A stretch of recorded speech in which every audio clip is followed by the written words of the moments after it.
Вот раз, два, три, четыре, пять, шесть, вот 7, 8.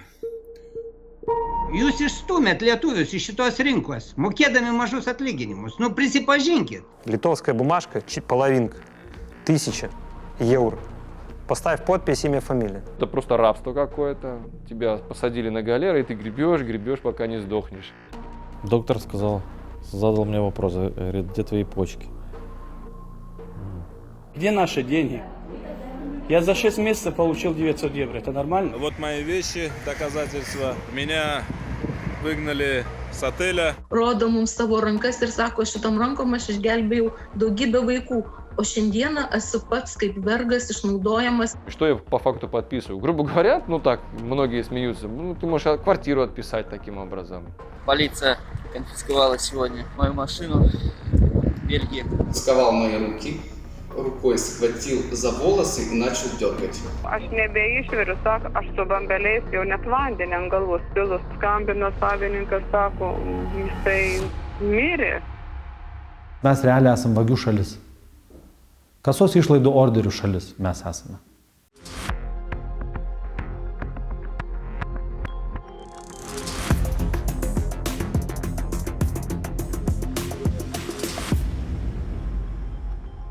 Ką tik girdėjote fragmentus iš liudijimų žmonių, kurie pasiryžo jums papasakoti apie tolimųjų reisų vairuotojų darbą lietuviškose transporto įmonėse.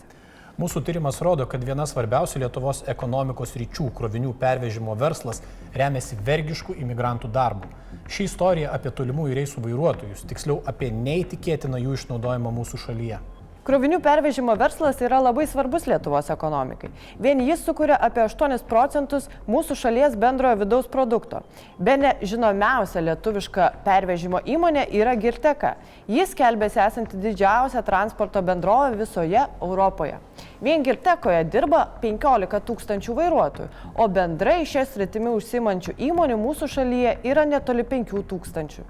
Lietuvoje dirba apie 77 000 tolimųjų reisų vairuotojų, bet lietuvių tarp jų beveik neliko. Maždaug 90% vairuotojų yra imigrantai iš vadinamųjų trečiųjų šalių. Tai Ukraina, Rusija, Baltarusija, Tadžikistanas, Uzbekistanas, net Indija. Lengva suprasti, kad tuos žmonės į mūsų šalį, į Lietuvą, į ES valstybę atvedė noras užsidirbti. Ir turbūt nesuklysiu pasakęs, kad jų istorijos primena kadaise emigravusių lietuvių istorijas. Pamenat, kažkada mes važiavome į Ispaniją, Didžiąją Britaniją, kur lietuviai dirbo braškių plantacijose, žuvies fabrikuose ir panašiai. Ir ten mūsų žmonės patyrė išnaudojimą. Dabar tokie dalykai vyksta Lietuvoje. Patikėję mūsų verslininkų pažadais apie didelį atlyginimą ir geras darbo sąlygas, tie žmonės susitaupo pinigų ir atvažiuoja į Lietuvą užsidirbti. Bet įsidarbinę patenka į mūsų vežėjų sukurtas išnaudojimo ir mokesčių slėpimo schemas. Tas schemas ir atskleisime savo tyrime. Per 4 mėnesius trukusių tyrimą surinkome liudijimus, ekspertų nuomonės ir dokumentus. Mūsų kalbinti vairuotojai dirba skirtingose Lietuvos įmonėse. Jų patirtis irgi skirtingos. Bet visus jos sieja vienas dalykas. Jie pasakoja mūsų šalyje patyrę išnaudojimą ir net lygina tai su vergove. Bijodami keršto, kai kurie vairuotojai paprašė nerodyti jų veidų. Taip pat pakeitėme jų vardus ir neatskleisime kai kurių įmonių pavadinimų. Rusiškose, baltarusiškose, ukrainietiškose tinklapiuose yra daugybė darbo skelbimų, kuriuose vairuotojai kviečiami dirbti Lietuvos įmonėse. Jiems žadamas geras darbas, socialinės garantijos ir maždaug 2000 eurų atlyginimas į rankas. Я узнал по интернету. По интернету. Реклама была. Я вот по рекламе там звонил. Они мне приглашение отправили. Получил визу, приехал. Tuose skelbimuose nutilima viena labai svarbi detalė. Didžioji atlyginimo dalis bus mokama vadinamaisiais dienpinigiais, o dienpinigiai šiaip jau skirti padengti vairuotojo išlaidas komandiruotės metu. Nuo jų neskaičiuojama pensija, išmokos ir kitos socialinės garantijos.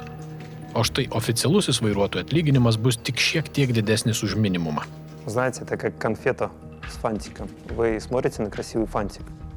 Красивый, вам нравится, вы хотите попробовать, узнать, что внутри. Вы ее покупаете, разворачиваете. Там, извините, это пусто. Ожидания те, что люди слышат по телефону или когда устраиваются фирмы, звонят, да, вот у меня опыт, я, допустим, в Литве не работал, им рассказывают такие сказки, честно. Ir vis tiek vairuotojams iš trečiųjų šalių toks atlyginimas atrodo didžiulis, nes savo tėvynės jie uždirba tik po kelius šimtus eurų per mėnesį. Taigi vairuotojai atvyksta į Lietuvą. Конечно, вы члены Евросоюза, ну, как бы и люди многие, то есть с других стран приезжают, то есть мотивируют это вот условие, то есть это типа Европа, но сталкиваются с абсолютно таким же беспределом. То есть ездят по черному, не получают зарплату хрен знает сколько месяцев, обманывают их постоянно везде. Вроде бы Европа, условия созданы все для того, чтобы ты работал нормально и отдыхал. Но они не для тебя. Ты человек третьего сорта получаешься, даже не второго. Per Rusijos sukeltą karą rytinėje Ukrainoje kariaujančiose šalyse smuko krovinių pervežimo verslas, todėl vairuotojams nebeliko darbo. Tuo laiku į Lietuvą atvyko ukrainietis vairuotojas Sergejus. Заработок не было в Украине, вообще тогда не было, сейчас уже что-то так стабилизировалось. Уже можно это, привык здесь работать, 7-й год, так что никуда не уходил, как приехал, так и работал. Mūsų kaimynams rusams, baltarusiams, ukrainiečiams į Lietuvą atvykti gana paprasta, bet štai Azizui iš Tadžikistano kelionė kainavo apie $2000. Susitaupyti šitiek pinigų jam prireikė nemažai laiko. Максимум, если в месяц 500 или 400 там получить, не знаю, 4 месяца или 5 месяцев. Jeigu Azizas būtų gavęs žadėtą 1800 eurų atlyginimą, tai ir kelionė išleisto santaupos būtų greitai atsipirkusios. Bet nutiko kitaip. Pasirašė sutartį su viena transporto įmonė, kurios pavadinimo prašė neatskleisti bijodamas keršto. Azizas sėdėjo be darbo ir negavo jokio atlyginimo. Нас 1,5 месяца просто так держали, не без какой-нибудь там помощи. Мы просто так там ждали в одной. Из комнаты ждали, пока это на работу видим. Tualet. Azizą nuvežė išnuomotą nedidelį namą. Jis apsigyveno kambaryje su dar 3 vairuotojais. Kaip Lietuvoje gyvena iš svetur atvykę vairuotojai, nufilmavo bendrovėje Hegelman dirbęs uzbekas. Вот комната приблизительно 3 на 5, ширина 3, длина 5 метров, двухэтажные ярусы, вот 1, 2, 3, 4, 5, 6, вот 7, 8. То есть в этой комнате проживает 8 человек. Вот вторая комната, тоже двухъярусные кровати. Проживают здесь 8 человек, получается. Вот 1, 2, 3, 4. 1, 2, 3, 4. Вот в таких условиях живут водители фирмы Хигельман. Так, все записал. Ištrūkę iš tokių kambarių ir besiruošdami pirmąjį kelioniai, vairuotojai susiduria su dar vienu netikėtų dalyku, vadinamąją bačka. Bačka arba fondu vairuotojai vadina rinkliavą, kurios darbdaviai reikalauja už galimai ateityje įvyksinčius incidentus. Paprastai tariant, vairuotojai verčiami susimokėti ne už tai, ką padarė, bet už tai, ką galimai padarys ateityje. Tokios rinkliavos yra neteisėtos, o pinigai nėra oficialiai apskaitomi. Tai yra nuo 300 iki 1000 eurų nuo žmogaus. Ir nei vienas iš jų tų pinigų neatgavo. Nei vienas. Įmonė yra 2500 darbuotojų, nuo kiekvieno po 1000. 2 500 000 neapskaitytų lėšų įmonė ir pas mus tai nėra problema su viena įmonė. O kiek pas mus Lietuvoje įmonė? Darbdaviai bačkas iš vairuotojų renka 2 būdais. Arba vairuotojai sumoka nurodytą sumą prieš pradėdami darbą, arba po kiekvieno reiso nuo jų atlyginimo nuskaitoma tam tikra pinigų suma. Pavyzdžiui, kai kurios įmonės iš savo vairuotojų renka po 50 eurų, kol susikaupia 1000 eurų bendra suma. Darbdaviai žada esą išėjus iš darbo šios pinigus grąžins, bet dažniausiai неgražина. 300 евро оставил. Это как депозит сказал. Депозит за что? Я не знаю. Это как-то какой-то, не знаю, таки депозит сказал это. Bačką sakosi mokėjęs ir ukrainietis Sergejus, dirbantis įmonėje Hoptranza. С литовцев не снимают, с нас снимают по 30 евро каждый день. Типа кто-то где-то сделает аварию или кто-то побьет машину, чтобы уплатить не за страховку, не страховая компания, а чтобы сами платили. То есть, как это? Собирала фирма с нас по 30 евро для ремонта машин. Неофициально, нигде в договорах не было. Ta pati pasakoja Hoptranzoje dirbęs vairuotojas, kuris savo liudijimą paskelbė internete. Никто не сообщил, что есть какой-то водительский фонд. Вычитывает каждый месяц 30 евро, даже если ты находишься дома. Посчитайте, если 1500 водителей, какая сумма получает. Nepaisant visų šių liudijimų, Hoptranzos direktorius Mindaugas Lazdauskas mums tvirtino, esą jokio vairuotojų fondo įmonėje nėra.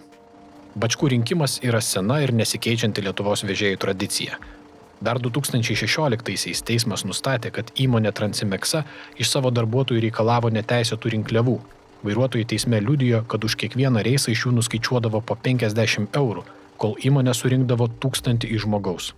Buvo konfliktas, sakė, aš paklausiu, kur mano tas užstatas, 1000, man nieks niekaip negalėjo paaiškinti. Galų galiausiai mes įrodėm, kad tie pinigai yra nesumokėti ir mums grąžino, mes laimėjom tą bylą. Remdamasi surinktais įrodymais, teismas konstatavo, kad užstatas įmonėje tikrai buvo renkamas. Tačiau dabar Transimeksos komunikacijos atstovė Vida Rutkauskienė savo laiške mums rašė: mūsų bendrovėje nėra žinoma praktika dėl užstatų taikymo vairuotojams, todėl neturime komentarų šiuo klausimu. Prieš pirmąją kelionę vairuotojai susiduria ir su kitokiomis problemomis. Vairuotojus ginančios profsąjungos buhalterė rodo mums dokumentus, kuriuose matyti, kad prieš išvažiuodami į komandiruotę jie verčiami pasirašyti vekselius. Šioje vietoje reiktų paaiškinti, kad vekselis tai skolos dokumentas, kurį pasirašė žmogus įsipareigoja grąžinti nurodytą sumą. Suprask, jei pasirašai, tai esi skolingas. Tikrovėje vairuotojai jokių pinigų nesiskolina, tiesiog įmonė leidžia savo taip apsidrausti nuo galimų incidentų. Vekselis negali būti pasirašytas su darbo santykiais. Čia yra skola, vekselis? Čia yra skola ir čia prie tos skolos jau yra pranešimai, kad bet kada darbdavis gali paimti tą vekselį, nueiti pas antstolį ir išreikalauti iš darbuotojo tą sumą, kurį jisai pasirašė. Darbuotojas iš anksto, žodžiu, įsiskolina. Taip išeina taip, kad ne darbdavys lieka darbuotojui skolingas už atliktą darbą, o darbuotojas dar lieka skolingas darbdaviui už tai, kad jisai ten dirbo. Su tokia vekselių schema nekartą susidūrė Antano Griciaus įmonės vairuotojai. 1, 2, 3, 4, 5 vekseliai. Taip, 6, 9, 10 tūkstančių, 10 ir 2 300, 12 300 eurų. Kaip matote, imigrantai nemažai ir patys susimoka, kad galėtų išvažiuoti į pirmąjį savo reisą. Tik praėję visus šiuos etapus, tai yra sudarę darbo sutartį, kurioje dalis algos mokama dienpinigiais, sumokėję bačkas, pasirašė vekselius, vairuotojai pagaliau išvažiuoja į komandiruotę. Vakarų Europos šalyse dirbančios lietuviškos įmonės savo vilkikus tenai ir laiko. Vokietijoje, Belgijoje, Prancūzijoje, Italijoje, Ispanijoje ir kitose šalyse. Įmonėms pigiau užsienyje nuomoti saugomą stovėjimo aikštelę ir ten laikyti savo vilkikus, negu po kiekvieno reiso mašinas grąžinti atgal į Lietuvą. Taigi, tam, kad vairuotojas galėtų atsisėsti prie savo darbinės mašinos vairo, jisai privalo kelias dienas mikroautobusу trankytis по visą Europą. Вызывают водителя на пятницу, садят кучу водителей, и они поехали кататься по Европе. Допустим, 2 надо в Париже поменять, 1 возле Бордо, там 3 где-то в Милане, 4 там, я не знаю, ну еще один в Берлине. Ну вот, представляете, водителя в субботу возле Берлина, который ждет смену. Они едут образно вот по такому кругу, если так описывать, по Европе, через Берлин, Голландию, Бельгию, Францию, Париж, Бордо, и по низу потом на Милан возвращаются и едут вот такой вот круг. Čia matote unikalų vaizdo įrašą, kaip atrodo vairuotojų kelionė lygi vilkiko, kurį turės vairuoti. Beje, filmuota pačiame pandemijos įkarštyje. 5 дней вот так вот в кресле, без душа, туалета, есть фастфуд где-то по дороге.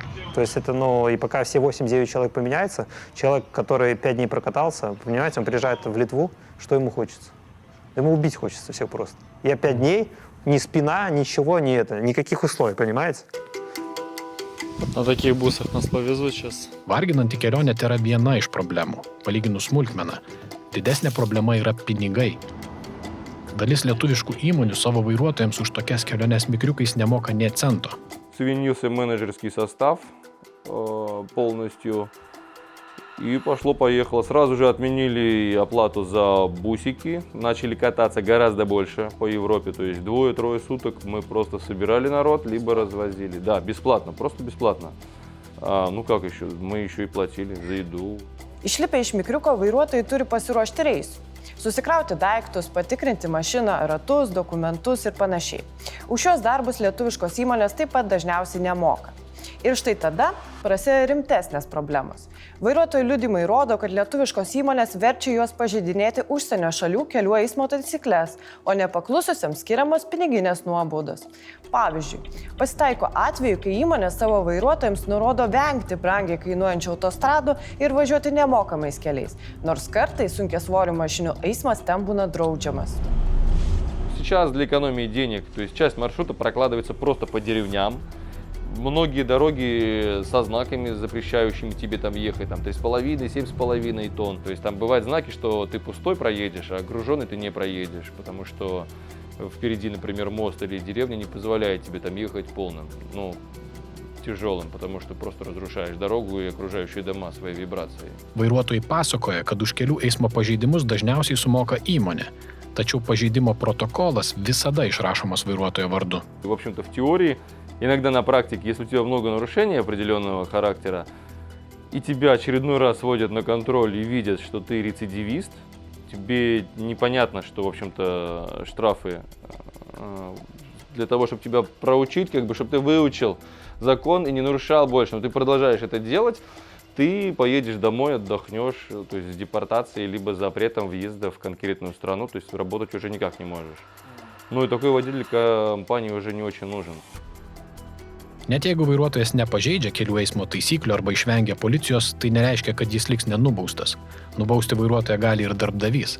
Mūsų kalbinti vairuotojai pasakojo, kad jiems dažnai nuskaitomi pinigai iš atlyginimo, jeigu jie nukrypsta nuo įmonės nurodyto maršruto.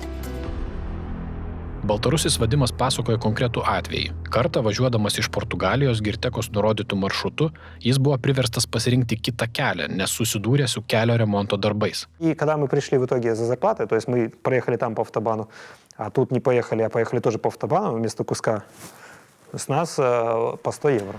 Kad vairuotojai iš tikrųjų baudžiami už nuklydimus nuo įmonės nustatyto maršruto, patvirtino ir Girtekoje dirbusi vadybininkė.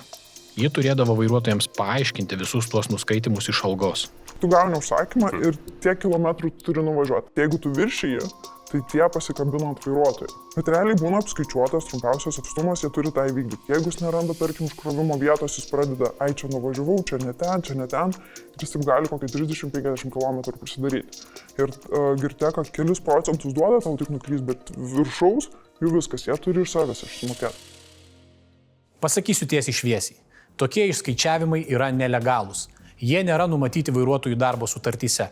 Darbdavys pats susigalvojo nuskaičiuoti pinigus už papildomai nuvažiuotus kilometrus ir nuskaičiavo. Tiesiog. Siekdamos įsitvirtinti vakarų Europos krovinių pervežimo rinkose, lietuviškos įmonės stengiasi krovinius pristatyti kuo sparčiau. Todėl vairuotojai verčiami pažeidinėti ir būtinojo poilsio laiką. Europos taisyklės yra tokios. Vairuotojai privalo bent kartą per 2 savaitės 45 valandas ilsėtis ne automobilio kabinoje. Kalbant paprastai, vairuotojas kas antrą savaitgalį turi praleisti viešbutyje ar pakelės motelyje. Jie tai vadina pauzėmis arba 45-ukais. Bet lietuviškos įmonės neretai šitos taisyklės nesilaiko, o kartais netgi baudžia jos besilaikančius vairuotojus. Минус 50 евро за соблюдение закона.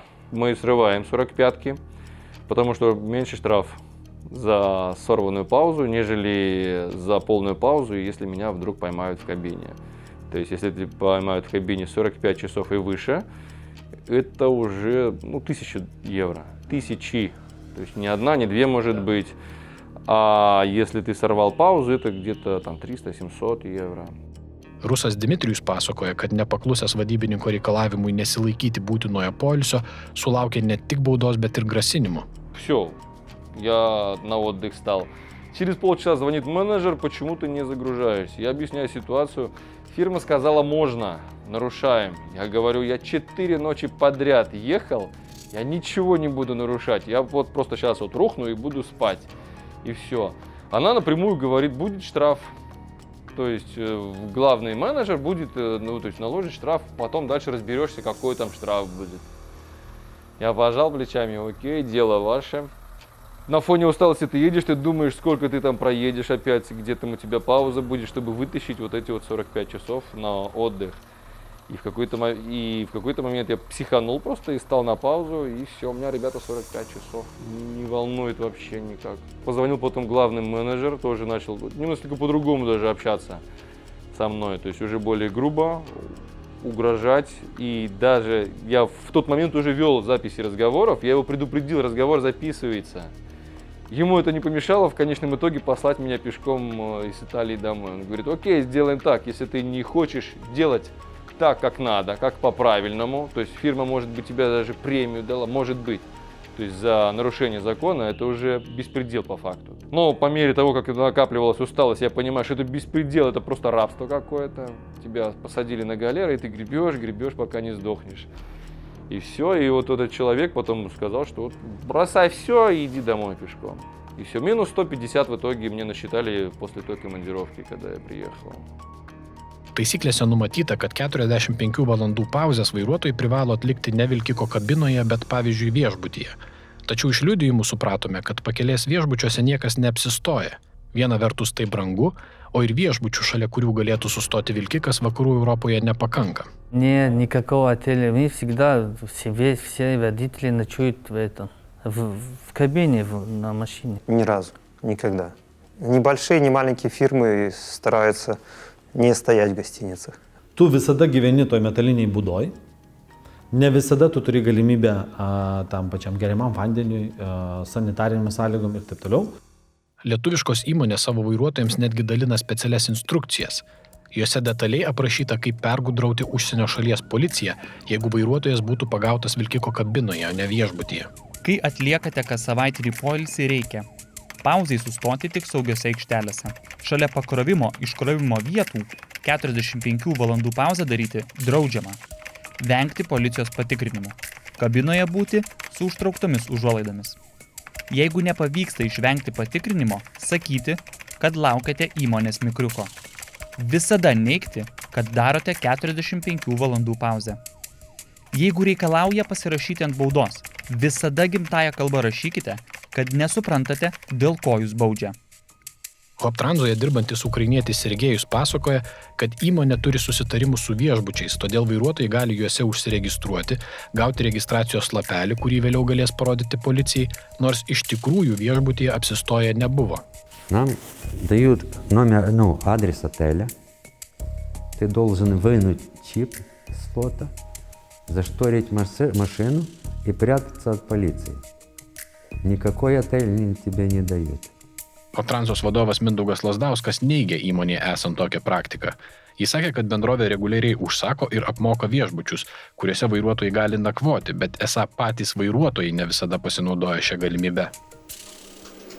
Profsąjungų alijanso vadovas Audrius Cuzanauskas sako, kad poilsio taisyklių nesilaiko bemaž visos Lietuvos transporto įmonės. Tai yra ištisiniai pažeidimai, nuolatiniai. Dabar, pavyzdžiui, koks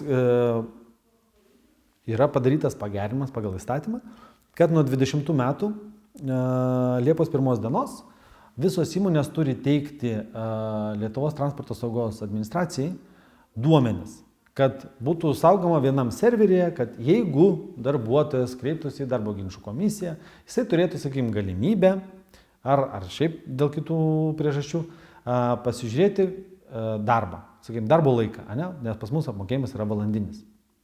Vėlgi, šitie duomenys nėra tikslus. Kodėl?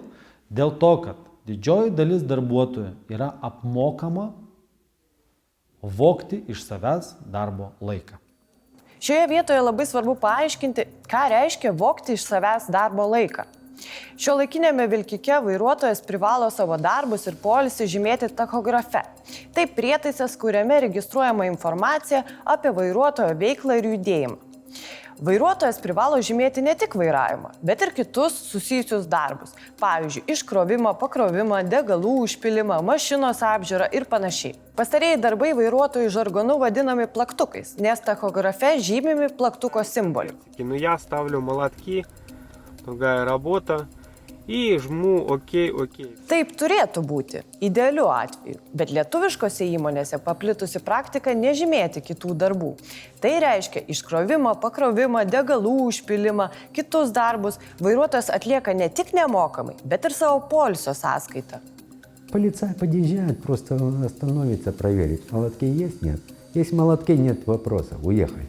И потому я вот и всем ребятам говорю, вот не разрешают, пускай не разрешают, но они вас, говорю, никогда не накажут. Это просто они вам деньги заплатят за молотки, за работу. И они потому вам говорят, не ставьте на молотки. Говорю, ребята, как хотите, это ваши деньги. У менеджера закономерная претензия, почему ты много работаешь, ты должен это делать на своей паузе. Ты там должен крепить груз, грузить его где-то на паузе. Но при этом это как же это может считаться паузой, если ты все время работаешь? То есть ты крепишь груз, ты грузишь его сам бывает, тебе дают рохлю электрическую, ты катаешься, либо ручную, это еще веселее, то есть фитнес. Нормально так. Вот, то есть бывает палет весит тонну целую, то есть и ты тащишь. Apie tai kalba ir Cuzanausko vadovaujama profsąjunga. Kada, tarkim, vairuotojas tam parodo, kad jis dirbo 10 valandų, 15 valandų, tu supranti, kad jis dirbo žymiai daugiau. Kodėl? Dėl to, kad, tarkim, tuo metu, kada ten reikėjo krauti, išsikrauti ir taip toliau, jiem yra liepta žymėti poilsį. Jiem yra liepta. Dėl to, kad yra pareiškimai, kad jeigu jų darbo laiką paskaičiavus vadyba randa, ar buhalterija tiksliau, kad tai yra sudaro kiti darbai daugiau negu 20%, darbuotojas už dieną gauna nuo 5 iki 8 eurų už dieną, kiekvieną mielą dieną, jie gauna baudą, kad tu žymi savo darbo laiką.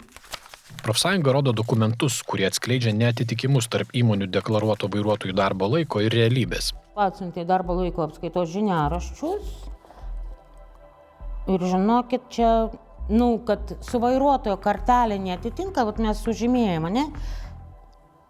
Juodai čia, kiek laiko jisai realiai važiavo, o žaliai darbdavys kiek rodo. Tai po 20 valandų skirtumas,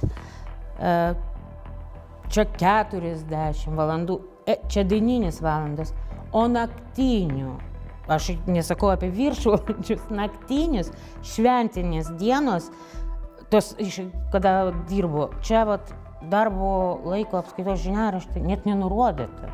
Kaip vėliau išgirsime, vežėjų atstovai tvirtina, esą tokia praktika neegzistuoja arba tai yra pavieniai atvejai. Esą niekas vairuotojų nemoko vogti iš savęs darbo laiko. Tačiau mūsų turimas slapta darytas vaizdo įrašas liudija ką kita. Čia matome, kaip įmonės Kamida atstovas moko imigrantus vairuotojus nežymėti vadinamųjų plaktukų, tai yra kitų darbų. Вести молотки вам экономически невыгодно в Камиде. Мы не сделали штраф, чтобы тем, который везет, да? Мы не ругаемся. Но я всегда на совещаниях говорил, вы просто нас не слушаете. Слушайте этих других консультантов по рациям, там, по телефонам, по чатам, а не слышите нас, основных людей, которые приходят каждую пятницу, объясняют вам порядок, нашу мотивационную систему, экономически аргументируем вам, что вам это невыгодно, и половина все равно везет молотки, блядь, не получает бонус. Я всегда так говорю. Я говорю, вас не понимаю, блядь. Было некоторые группы, где я разозлился даже. Įmonės Kamida direktorė Karolina Mikėnienė aiškino, kad šis vaizdo įrašas yra ištrauktas iš konteksto. Esą atvykėliai iš kitų šalių dažnai turi sovietinį mąstymą ir įpročius, todėl vairuotojai per dažnai žymi kitus darbus. O šio susirinkimo metu įmonės vadovai bandė paaiškinti Lietuvoje įprastą efektyvaus darbo kultūrą. Lietuvos įmonių sukčiavimas dėl vairuotojų poilsio mažina ne tik atlyginimus, tai iškreipia ir pačią rinką. Įmonės, kurios taisyklių nesilaiko, gali pervežti gerokai daugiau krovinių nei dirbančios sąžiningai. Be to, važiuodami be poilsio vairuotojai smarkiai rizikuoja savo sveikata ir, kaip pamatysite vėliau, netgi gyvybę.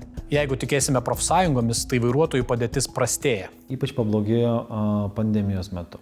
Ypač, kada darbuotojai kreipėsi į mus, kur buvo 5, 6, 9 mėnesius komandiruotėse ir jų tiesiog įmonės neleisdavo palikti automobilio. Su grasinimais pabandyk palikti automobilį, iš vis nei cento negausi. Ir ta uždirbta suma, kuri buvo sudėrėta žodžiu, juos ir laikydavo. Ir jie eidavo iš paskutiniųjų, ir jie dirba, ir dabar tas pats irgi vyksta, kada jie skambina ir sako, nekeičia manęs, aš jau nebegaliu. Užpuolimas vilkiko kabinoje dviese. Tokioje padėtyje atsidūrė ukrainietis Aleksandras, dirbęs lietuviškoje įmonėje VIR, valdomoje sūnaus ir tėvo. Per pandemiją ukrainietis paprašė atostogų, nes jautėsi nebegalys pakelti darbo krūvio ir įtampos. Tačiau darbdaviai jo prašymus nereagavo, kol vairuotojas pradėjo grasinti. Aleksandro darbdaviai jam nepranešė, kad jis išleidžiamas atostogų. Apie tai Aleksandras sužinojo sutikęs kitą tos pačios įmonės vairuotoją, kuris tuo laiku jau savaitę važinėjosi po Europą su savo bendradarbiais kaip pakeleivis. Ta žmogų Aleksandras priėmė į savo vilkiko kabiną ir abu išvažiavo į Vilnių, o ten jo laukė nepatenkinti įmonės vadovai. Я говорю, я собираюсь увольняться. Я говорю, прямо вот сейчас. Я говорю, я вот сейчас заполняю документы и все. С этого момента я на вас не буду работать. На что он сказал, как бы, катись на все стороны. После чего я говорю, ну, раз мы с вами, типа, договорились, что я увольняюсь, соответственно, выплатите мне зарплату. Ну, сегодня или завтра, ну, как вам удобно. Ой, сегодня она уже тебе не придет. Я говорю, ну, хорошо, тогда давайте сделаем так. Я документы, ЦМРки, которые я привез с собой за всю эту каденцию, я говорю, я вам их завтра занесу в офис. А вы, соответственно, с утра оплатите мне заработную плату. Они увидят, что я не собираюсь ничего отдавать. Сначала сын залазит в кабину и начинает меня толкать, пытаясь пролезть к сумкам. Я стоял между двух сидений. Сначала он меня толкал, потом залез его же отец. И сын меня уже толкнул посильнее, я, получается, сел на спальник, потому что, ну, как бы в кабине мало было места. После этого меня как бы зажал сын, сковал мои руки, а отец взял рукой, схватил за волосы и начал дергать. После чего я сказал, что я сейчас вызову полицию, он сказал, давай вызывай. Я взял телефон, пытаясь набрать, он у меня 3 раза выбивал телефон с рук, специально. Все-таки мне удалось как-то закрыться телом, получается, и вызвать полицию, после чего они остановили этот, как бы, дебош, что они устраивали. И говорил, что я дурак, и что после этого он мне, ну, как бы, зарплату не заплатит. Вот так вот говорил, и, ну, раз 10 повторял. Įmonės VIR atstovai neigia smurtavę prieš vairuotoją. Lietuvoje tolimųjų reisų vairuotojų dirbantis 36 metų ukrainietis eina į darbo inspekciją rašyti skundo dėl neatgauto atlyginimo. Apie kitą darbdavio sumuštą vairuotoją, taip pat ukrainietį, taip pat Aleksandrą, buvo pasakojama ir žiniasklaidoje. Толкнул меня на пассажирское сиденье. Stūmė mane ant sėdynės, kur gulėjo mano daiktai, iš viršaus prispaudė keliu ir kelis kartus trenkė į pakaušį kumščiu. Aleksandras pasakoja, kad sumušęs darbdavys jį vos su 20 eurų kišenėje paliko Lenkijoje, maždaug 60 km nuo Lietuvos sienos. Į Lietuvą jis grįžo pakeleivingomis mašinomis. Ukrainietis apie sumušimą pranešė Lenkijos policijai. Sužalojimus patvirtino ir jį gydę Vilniaus medikai. Vairuotojai viešina ir kitokias istorijas, kai darbdavių elgesys įstumė juos į nepavydėtiną padėtį. Kartais vairuotojai išmetami iš vilkikų ir paliekami vakarų Europoje, toli nuo Lietuvos ir savo tėvynės. Du ukrainiečiai skundžiasi, kad... Taip nutiko Kauno įmonėje Avima dirbusiam ukrainiečiui Aleksėjui. Keliaujant namo po komandiruotės, įmonė jam nurodė sėstis į kolegos vilkiką ir važiuoti iki Belgijos miesto Antverpeno. Aleksėjus beveik neturėjo pinigų, todėl nustebo, kodėl ne į Kauną, bet įmonė ramino, kad į Lietuvą jis grįš autobusu. Я в надежде, что все-таки мне хотя бы заказали билет, попав на вокзал Антверпена, это было в 7 утра, с большим количеством сумок, без знания языка, я попытался найти этот электронный билет, о чем мне сказали, что нет никакого билета, и автобуса на Каунас тоже не существует, потому что в Литву с Антверпена не ходит никакой автобус. Я пытался еще раз связаться с офисом, но это было безуспешно. Поэтому я тогда спросил, могу ли я добраться до Украины, сколько это будет стоить. Значит, мне сказали, что до Украины я тоже не смогу добраться. Максимум, куда ходит автобус, это до Польши. И билет до Варшавы стоит около 180 евро. самый дешевый.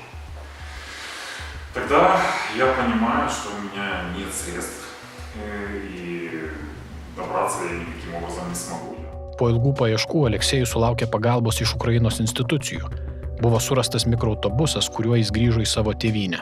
Aleksejus tvirtina, kad po šios istorijos savo uždirbto atlyginimo taip ir neatgavo. Čia yra dar vienas iš ekstremalaus mobbingo būdų, kad jeigu tu nedarysi taip, kaip aš tau pasakiau, aš kaip darbdavys tave visada galiu paimti, išmesti, atvežti kitus kirgizus, kazachus, įsodinti į mašiną ir viskas tvarkoja.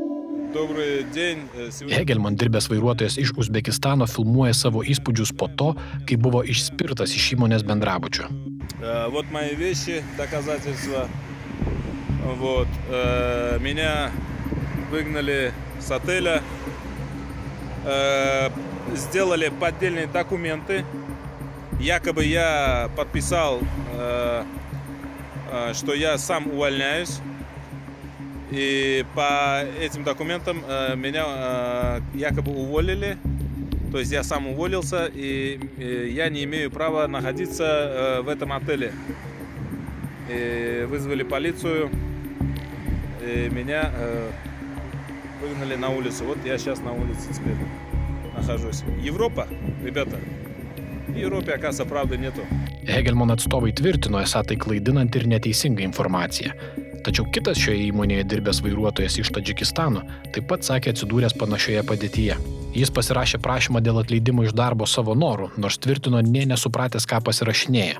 Vyras neteko leidimo gyventi Lietuvoje ir įmonė iškraustė jį iš bendrabučio.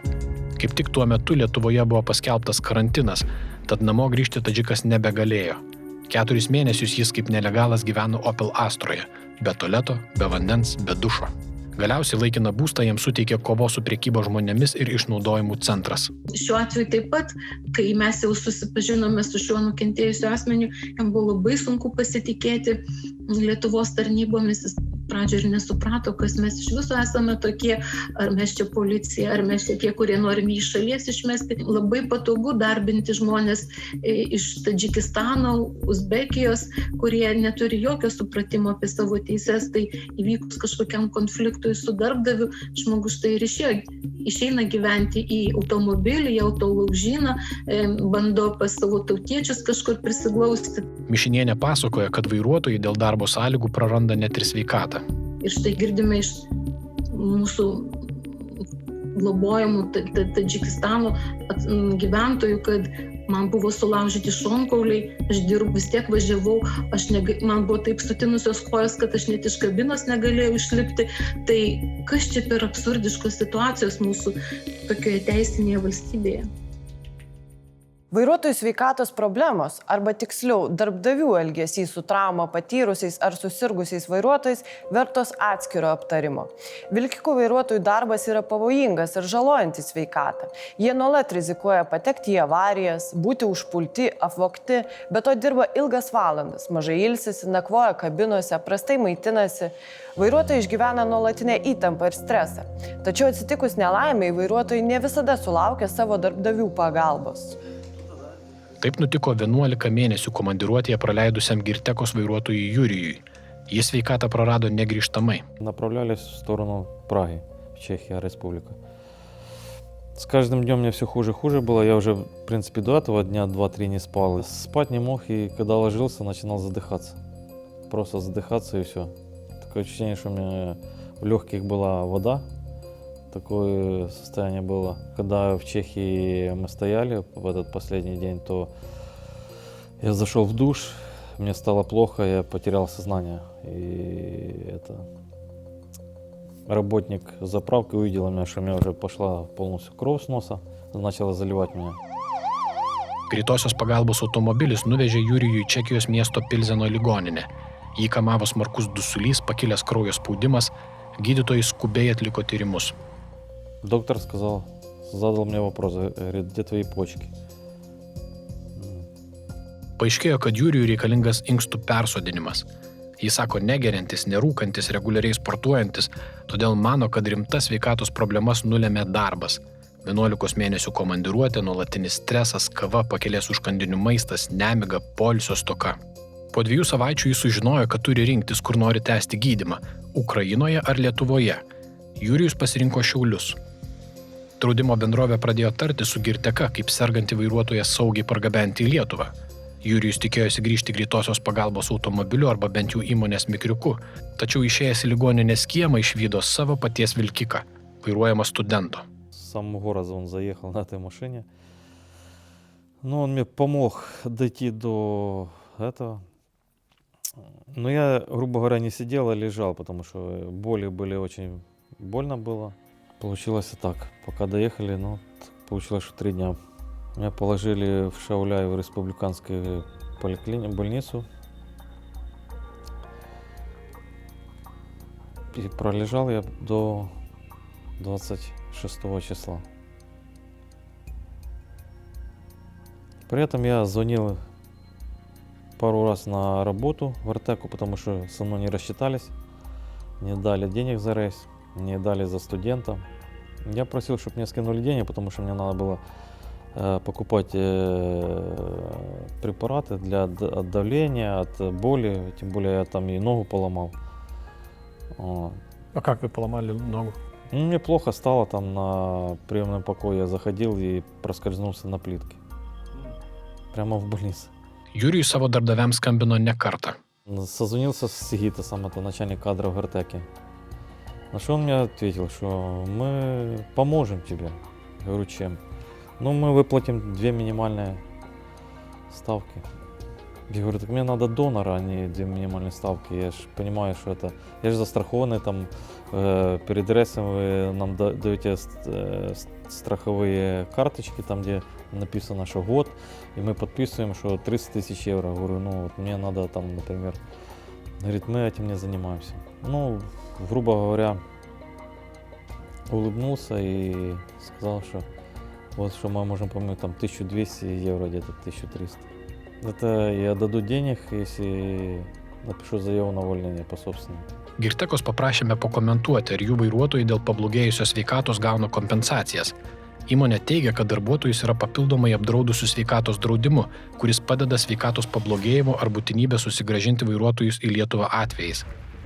Tačiau Jurijus kompensacijos už darbę sugadintą sveikatą negavo, nesulaukė ir pagalbos dėl inkstų persodinimo. Jis sakosi net gavęs netgi savo uždirbtų pinigų, maždaug 5000 eurų. Я думал, что жена будет одалживать или ехать в Украину, кредиты брать, продавать что-то, жилье и делать операцию. Просто человеческий фактор, что большая компания, я отдал ей 4 года. 4 года я проработал тут. У меня не было ни долгов, ни никаких именно там нареканий со стороны менеджеров. Я считаю нормальным водителем. Я ничего никогда не спорил, садился и ехал. Хоть и даже полиция потом останавливала, писала штраф, но Артек оплатила за это все. Грубо говоря, на все соглашался. И получается, когда я обратился, что помощь мне надо по донору, они мне просто в грубой форме отказали. Улыбнулись, сказали, мы максимум помочь это 1200-1300 евро. На бок, что ли, лег тут? Kai kurie vairuotojai dirbdami savo darbą atsidūrė komoje, o kai kurie mirė prie vairo. Įmonėje Hoptranza dirbantis ukrainietis Sergejus per pandemiją vežė krovinį į Italiją, kai stovėjimo aikštelėje pasijuto blogai. Tuo metu jis neįtarė, kad serga sunkia koronaviruso forma. Начал кашлять, не первый день кашлял. Уже неделю ездил, кашлял. Не так сильно. Не знаю, что-то потом начал потеть. Ребята на стоянке мы стояли, выходной день был. И говорят, не тут-то было, мы вызываем. Говорю, да, ребята, не надо, да, оно пройдет. Нет, с этим шутить нельзя. Я вызвали скорую. И сразу приехали, забрали. Потом уже не помню, потому что уже легкие отказали, уже не хватило кислорода. И я в кому или упал, или меня ввели в кому. 9 дней в коме. Потом они все-таки вывели меня оттуда, все. И исхудал, руки худые, все синие от этого. Живой. Уже нормально, просто учусь по-новому немножко ходить, мышцы разрабатывать, потому что так лежал 9 дней в коме, потом после комы еще я же не вставал, все, уже лежали. в этом кололи. Pabudęs iš komos jis tikėjosi, kad draudimo bendrovė padės jam sugrįžti į tėvynę, į Ukrainą. Gydytojai paaiškino, kad Sergejus turėtų būti transportuojamas lėktuvu, su tuo sutiko ir draudikai. Tačiau iškilo nenumatyta problema. Iki oro uosto Sergejų turėjo nuvežti specialus taksi, skirtas COVID-19 sirgusiems pacientams, bet už tokią paslaugą nei draudikai, nei Hoptranza mokėti nesutiko. Suprask, 100 eurų už taksi tokiai įmonei yra per didelė suma. Хоптранс говорил, приедет бусом и заберет. Я даю трубку врачу, и он на английском языке общается, говорит, ну как это, бусом более 3000 километров? Во-первых, ему надо лежать. Во-вторых, ну как транспортировка после этого всего, после инсулинов, после этого всего, меня же инсулином кололи, чтобы кровь возобновить. Taigi, iš komos pabudęs Sergejus 2 paras praleido mikroautobuse, kuris važiavo per visą Europą ir pakeliui surinkinėjo kitus vairuotojus. Mikroautobusas Sergejų nuvežė į Kauną, o iš Kauno jis už savo pinigus nuvažiavo į Vilnių, o tada lengvuoju automobiliu nukeliavo į Ukrainą.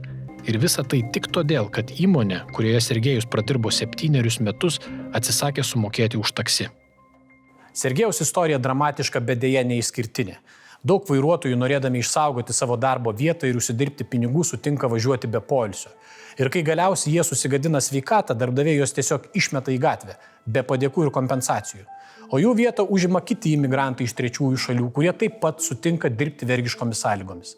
Paklausykite šiek tiek statistikos. Per pastaruosius 2 metus lietuviškose transporto įmonėse registruota 20 nelaimingų atsitikimų, per kuriuos žuvo vairuotojai. 9 iš žuvusiųjų buvo imigrantai iš trečiųjų šalių. Priminsiu, kad Lietuvoje dirba 77 000 vairuotojų, todėl šie skaičiai gal ir neatrodo labai dideli, bet atkreipsiu jūsų dėmesį į štai ką. Į šią oficialią statistiką įtraukiamas tik tos vairuotojų mirtis, kurios yra tiesiogiai susijusios su jų darbu. Dažniausiai tai avarijos arba kiti nelaimingi atsitikimai kelyje. Jeigu vairuotojas mirė dėl nuovargio, išsekimo, streso, tai tokios mirtis nėra klasifikuojamas kaip nelaimingas atsitikimas darbe. Plungiškės Laimos vyras Raimundas mirė Prancūzijoje darbo metu, vilkiko kabinoje, parkuodamasis prie Pakrovos vartų. Bet darbdaviai ir draudimo bendrovė kol kas nesutinka, kad vairuotojo mirtis susijusi su jo darbu. Velionio artimieji sako, kad iki šiol negavo nei kompensacijų, nei draudimo išmokų. Jis irgi buvo išvažiavęs be oro kondicionieriaus. Jis sakė savininkam, būkit geri, sutvarkykit. Tie savininkai iš tikrųjų, kaip ir jie sako, sutvarkė, viską ten turi jų popierius, kad tas oro kondicionierius veikia. 14 dieną jisai pirmadienį 8:30 irgi skambina, sako, patikėk, sako, aš galvoju, Dieve, greičiau pajudėti, nes link Lietuvos jau kadangi jisai buvo išdirbęs 38 dienas. Tai nebuvo, kad išvažiavo pailsėjęs ir va, visa tai nutiko. Ir jisai sako, aš nebeišveriu, sako, aš su bambeliais jau net vandenį ant galvos pilus, nes ant tiek yra karšta. Mano kabinui rod 40. Bet sako, nieko, sako, jau šiandien antradienį, sako, jau būsiu penktadienį namuose. Greičiau iš tos Italijos pajudėti link Lietuvos. Man ant tiek, sako, jau ir pirštai ištinus, sako, aš ne tą mūsų žiedą, sako, sako, žiūrėk, jisai tiesiog įsivaizduoja, jisai nusimovė, tiesiog man sako, sak, turiu žiedą, sako, ir jis, sakė, dedu į tą dėžutę, sako, ant spalninko, kur yra, sako, tą mūsų meilės simbolis, sako, tu nepyk, bet aš turiu jų įdėti. Tai buvo paskutinis Raimundo ir Laimos pokalbis. Ir rytą aš 7:30 dukrytę išlydėjau į mokyklą. Ir aš galvoju, paskambinsiu Raimundui, kaip ir žadėjau, vienu žodžiu mes pakalbėsim. Ir aš skambinu, tiesiog nieks nekelia ragelių. Aš taip nustebusi, galvoju, tikrai žinau, kad jisai turi tą krovinį krautis. Galvoju, tikrai netrukdysiu. Praėjo kokių 10 minučių, galvoju, vėl paskambinsiu. Jis vėl nekelia ragelių. Galvoju, čia labai jau svarbus krovinys ir kad šitiek nekelia jis ragelių.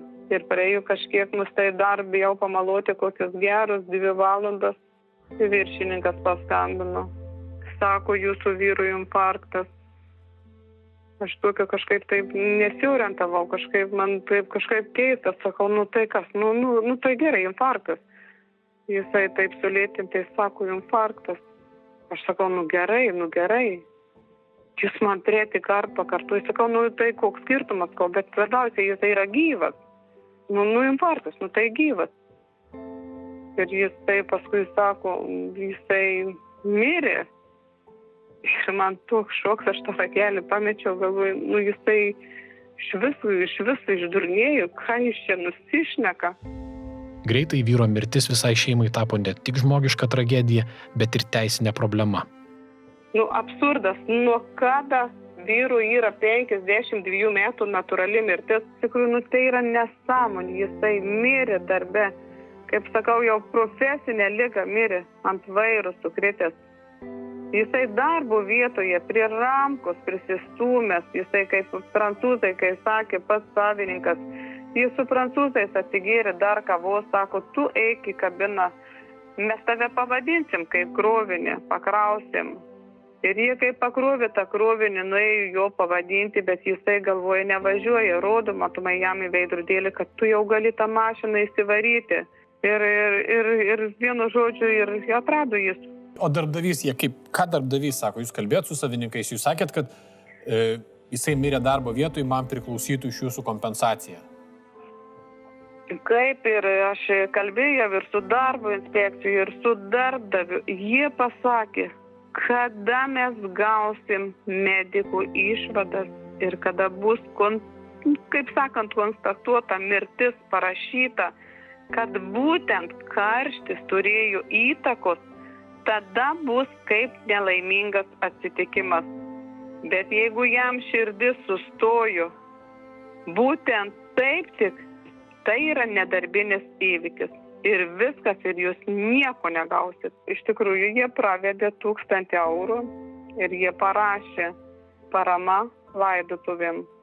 Bet aš įsivaizduoju, kaip aš primečiau, daleiskim ten neišmokėti atostoginiai, kiek žinau, ten, vienu žodžiu, pravedė tuos ir būktai parama laidotuvėm tas 1000 eurų. Aplamai pasilaidojimus spavo, kaip sakant, lėšų. Nors Laimos vyras mirė susmukęs prie vairo, dabar šeima privalo dokumentais įrodyti, kad mirtis susijusi su darbu. Kitu atveju be maitintojo likę artimieji negaus nė cento. Iškart po įvykio Laimos šeima Prancūzijos teisėsaugai pranešė apie sugedusį oro kondicionierių. Prancūzai sulaikė Lietuvos įmonės Vilkiką ir pradėjo tyrimą. Mes visi tą žinom ir sūnus liudininkas yra, iš tikrųjų jis mirė, kad nebuvo oro kondicionieriaus. Įsivaizduokit kiekvienam važiuoti, kada yra 40 laipsnių karščių. Taip. Atidirbti. Mes esame iš tikrųjų bejėgiai kažką tai įrodyti. Bandom kažką mes patys kovoti. Bandau pati už savo vaikų gerovę kažką tai pakovoti. Iš tikrųjų likom, kaip sakau, be šeimos maitintojų. Kažkaip bandom, bet kiek tai kainuoja sveikatai ir visa kita, nežinau. Šiuo metu Prancūzijos teisėsauga dar nėra baigusi tyrimo. Dėl šios priežasties įmonė Mitrena situaciją komentuoti atsisakė. Atlikdami savo tyrimą girdėjome dar 2 našlių istorijas, bet mums nepavyko susisiekti su Ukrainoje gyvenančiomis moterimis. Tačiau žinome, kad šios istorijos panašios. Jų vyrai dirbo lietuviškose transporto įmonėse vairuotojais. Mirė prie vairo, bet kadangi jų mirtis nebuvo tiesiogiai susijusios su konkrečiu įvykiu darbe, darbdaviai atsisakė mokėti kompensacijas. Vairuotojo Dimitrijaus žodžiais tariant, jie tarsi vergai, pasodinami į galerą ir irkluoja, kol padvėsia. O tada jos pakeičia nauji imigrantai iš trečiųjų šalių. Lygi šiol vairuotojai pasakoja apie problemas ir sunkumus, kurios patiria įsidarbinę lietuviškose įmonėse ir atsisėdę prie Vilkiko vairo. Tačiau tų žmonių vargai nesibaigia ir tada, kai po komandiruotės jie sugrįžta atgal į Lietuvą.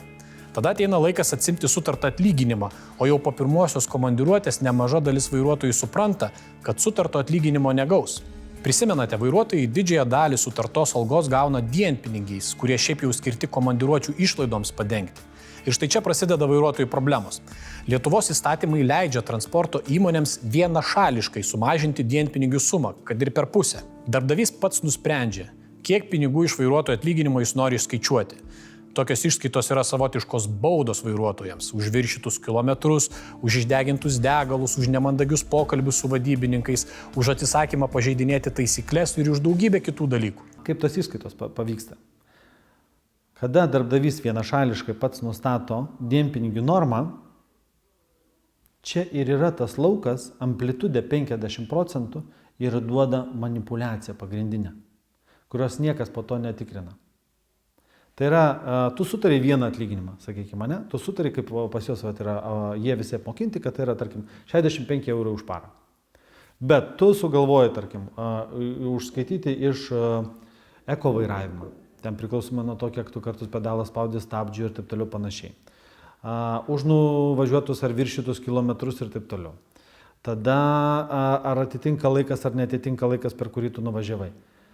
Už darbo telefoną, jeigu tu bendravai su vadybininku, tu turi ir apmokėti tą patį telefoną. Ir dar begalė visko ir visą tai pasakoma yra žodžiu. Tai, kas sugalvoja, jie nepateikia jokių dokumentų. Tu nepateikdamas jokių dokumentų, автоматически iš esмės mes iš карто sakom, tai yra нелегали išskaita. У нас 30 человек стоит, всех кинули на бабки. Всех на деньги развели, вызывайте. А мы журналистов вызовем, будем снимать это все. Вот мы выложим это все дело. Чего нас вы пугаете? Мы отработали, нас не меняли вовремя. С 20 марта обещали менять. Почему не меняли? Вопрос. Где наши деньги? Я за 6 месяцев получил 900 евро. Это нормально? Šiame vaizdo įraše matome, kaip įmonės Baltic Transline vairuotojai ateina į vadybininkų salę reikalauti savo uždirbtų pinigų. Ничего ты мне не рассказал. За какой соляр, в котором я не виноват? А меня вели по 400 километров по националке. Iš vairuotojų komentarų galime suprasti, kad pinigai iš jų atlyginimų buvo išskaityti už tariamus pažeidimus. Как собакам косточки в зубы. По кому 300, кому 900, кому 500. Звонит, лапшу вешает. Вчера должен был мне 400 докинуть, сегодня он придумал. Ты по Швейцарии круги кинул. Ты хоть в Швейцарии раз был, представляешь, что такое Швейцария? А я оттуда не вылазил. Какой круг? Paviešinus šį vaizdo įrašą, kiti Baltic Transline vairuotojai taip pat ėmė reikalauti savo uždirbtų pinigų.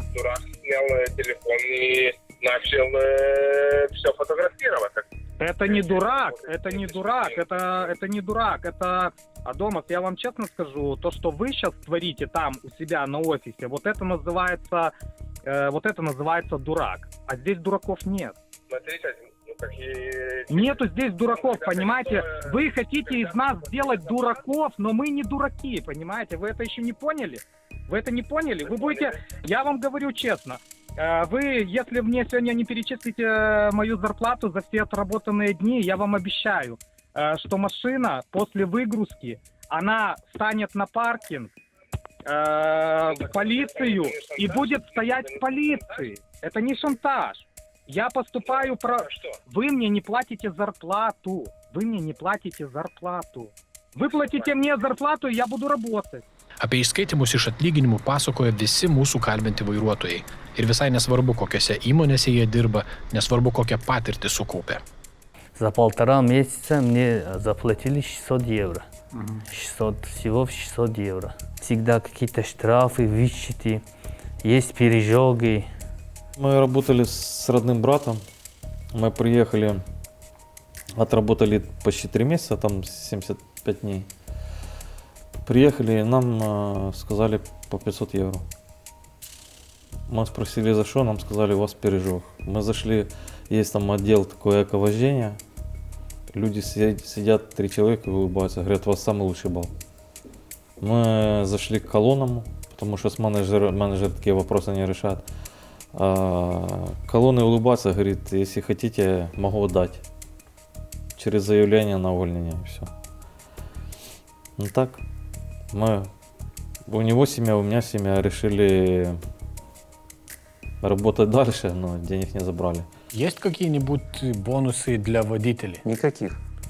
А штрафы? Штрафы постоянно. Vairuotojai sako, kad įmonių vadybininkai nustato ir kategorijas, pagal kurias moka algą. Не слушаешь менеджера или где-то поругался с ним, вторая категория, это сразу 60 евро оплата. Первая категория 65, это как бы 5 евро в день премия от менеджера получается. Это можно просто сказать менеджеру, ты не прав, и они тебя ставят в категорию Б. Это все зависит от менеджера. Mačiau Facebook'e, kad žmonės skundžiasi Lantanos įmonė, kad apgaudinėja, ta prasme, kad atskaičiuoja iš atlyginimų ir parašiau, kad man irgi tai buvo. Ir būtent po šių žinučių gavau skambutį, kad galiu nebeateiti daugiau į darbą ir buvau leistas iš darbo. Kadangi pamatė tą žinutę Facebook'e, už visą mėnesį gavau atlyginimą 300 eurų. Girtekoje dirbusi vadybininkė pasakojo, kad netgi ją nustebino kai kurie išskaitimai iš atlyginimų. Kas mane Girtekoje nustebino, kad yra eko vairavimas. Tarkim, kad tu nuskaičiuoji nuo vairuotojo tai, kad jisai neekonomiškai vairavo. Vat šitas dalykas yra tricky dalykas. Tu, tarkim, važiuoji ir tu stabdį per greitai užstabdėjai. Tu turi mokėti stabdyti, įsibėgėti gražiai, nes visa tai didina kuro sąnaudas. Ir vat būtent per šitos dalykus, ekonominį tą vairavimą, vat šitas vat būdavo nuskaičiuojamas. Girteka mums atsakė, kad jokie nuskaitimai iš vairuotojų atlyginimų nėra daromi. Esą eko vairavimas įmonėje skatinamas kitomis priemonėmis. Tačiau buvusi Girtekos vadybininkė pasakoja, kad nuskaitimus patirdavo visi vairuotojai. Jis sako, kad vairuotojas būdavo laimingas, jeigu iš jo nuskaičiuodavo viso labo 200 eurų. Tai palyginus maža suma. Turbūt buvo vienetai, iš kurių tu nieko nenuskaičiavai. Net neprisiminsiu taip tokio fakto, kur nieko nebuvo nuskaičiuoti. Tu gali ir 1000 tikrai nuskaičiuoti. 1000, atsakau, jo, porą šimtų, tai vat, kaip ir tau rašiau, tai jas tik tiek, gerai, viskas. Šioje vietoje galima prisiminti, kad Girtekoje iš viso dirba 15 000 vairuotojų. Girtekos vadybininkams buvo kartojama, esą įmonė yra finansiškai sunku, didelė konkurencija, todėl reikia griežtai tikrinti savus vairuotojus. Jūs irgi turit spausti, tikrinti kiekvieną tą kilometrą ir taip toliau. Tai yra beprotiškai sunku iš tikrųjų. Ir jie mums sako, kaip yra sunku. Čia prancūzai bando mums sustumti, taip toliau. Mes tikrai blogai gyvenam, čia jau turim hebrą susikaupti. Jis sako, nenorinti net prisiminti vairuotojų nusivylimo ir pykčio. Tas laikas jai buvo emociškai sunkus ir būtent dėl to jį metė darbo Girtekoje. Galbūt aš nelabai koks vadybininkas, turiuomenį, gal per daug jautriai žiūriu tos dalykus ir taip toliau. Kitas gal pats sakytų, pats kaltas, pats nuvažiavo, to nepadarė ir viskas ir mokėk, už tave nieks nepamokės. Man buvo žiūriu su kaulu. Labai svarbu pabrėžti, tokie išskaičiavimai iš darbuotojo atlyginimo yra neteisėti. Visiškai nesvarbu, ką darbuotojas padarė ar kuo prasikalto.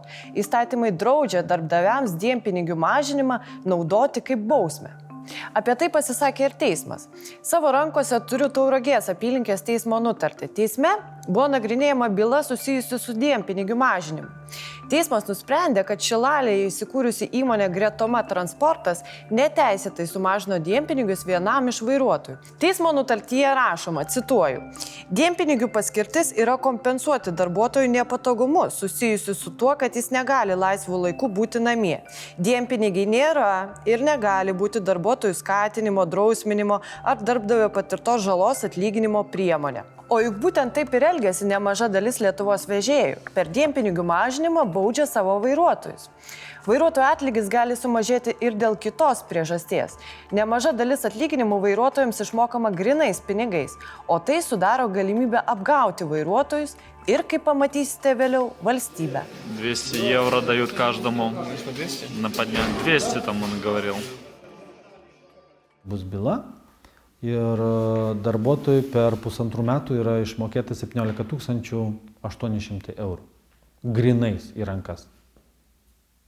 Ir kada dar kasos išlaidų orderis rodoma, kad tą pačią dieną, tarkim, vienu kartu sumokėta 2800 ir kitų kartų sumokėta 2500 eurų.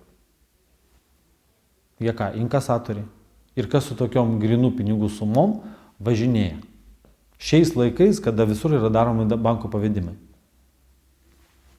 Čia čia yra šešėlinė ekonomika, kuri Lietuvoje klesti. Ir visi tą puikiai žino. Mes realiai esame vagių šalis.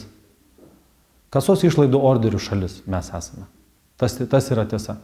Cuzanausko paminėtas kasos išlaidų orderis yra dokumentas, kurį pasirašo vairuotojas iš darbdavio gaunantis grynųjų pinigų. Čia ir atsiranda galimybė piktnaudžiauti. Dažnai tie popieriai būna surašyti lietuvių kalba, todėl imigrantai vairuotojai nesupranta, ką pasirašinėja. Jie pasirašo kasos išlaidų orderius tūkstantiniams sumoms, bet реалей jokių pinigų negauna. Вот мне дали отчет подписать.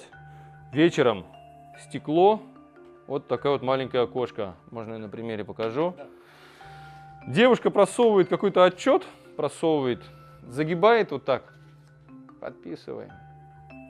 Я говорю, вы дайте мне посмотреть, может, это мне даже не мой отчет, а я его подпишу, или там еще что-то.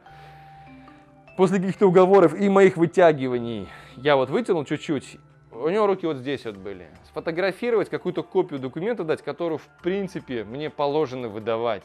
Никто не дает. На вопрос, что я подписываю, надо выровнять бухгалтерию. Ну или ты знаешь, что там написано. Я не знаю, что там написано.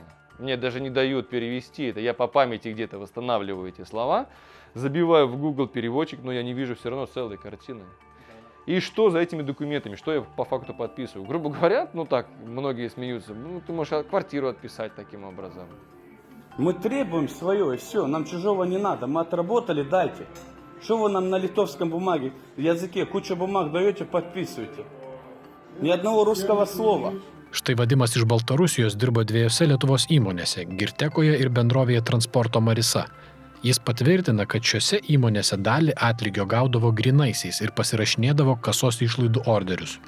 Они дают еще бумажки на подпись.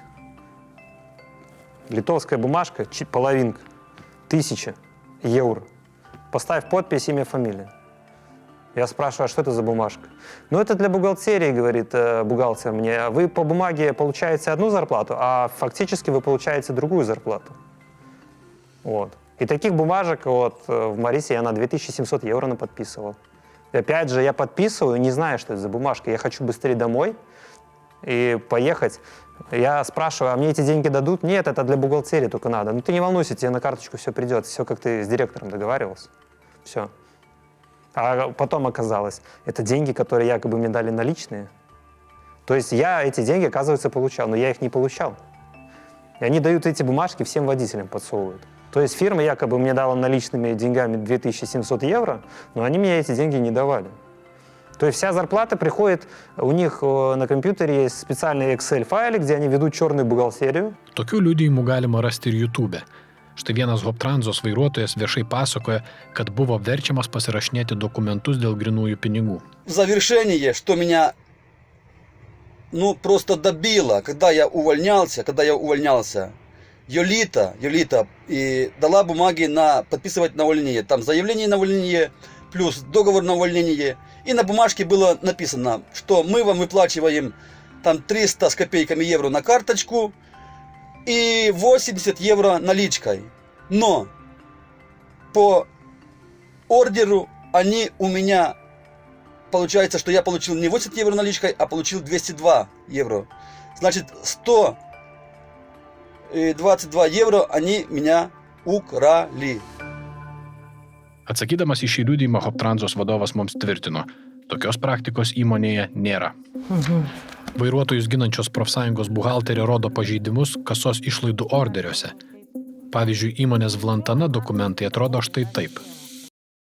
Darbuotojas kreipėsi pas mus pagalbos, mes gavom iš darbdavio dokumentus ir gavom kasos dokumentus, kurie nori įrodyti, kad darbuotojui buvo išmokėta pinigų suma, bet nėra nei darbuotojo parašo, nei vadovo, nei buhalterio, nei kasininko, nei pagrindo, nieko.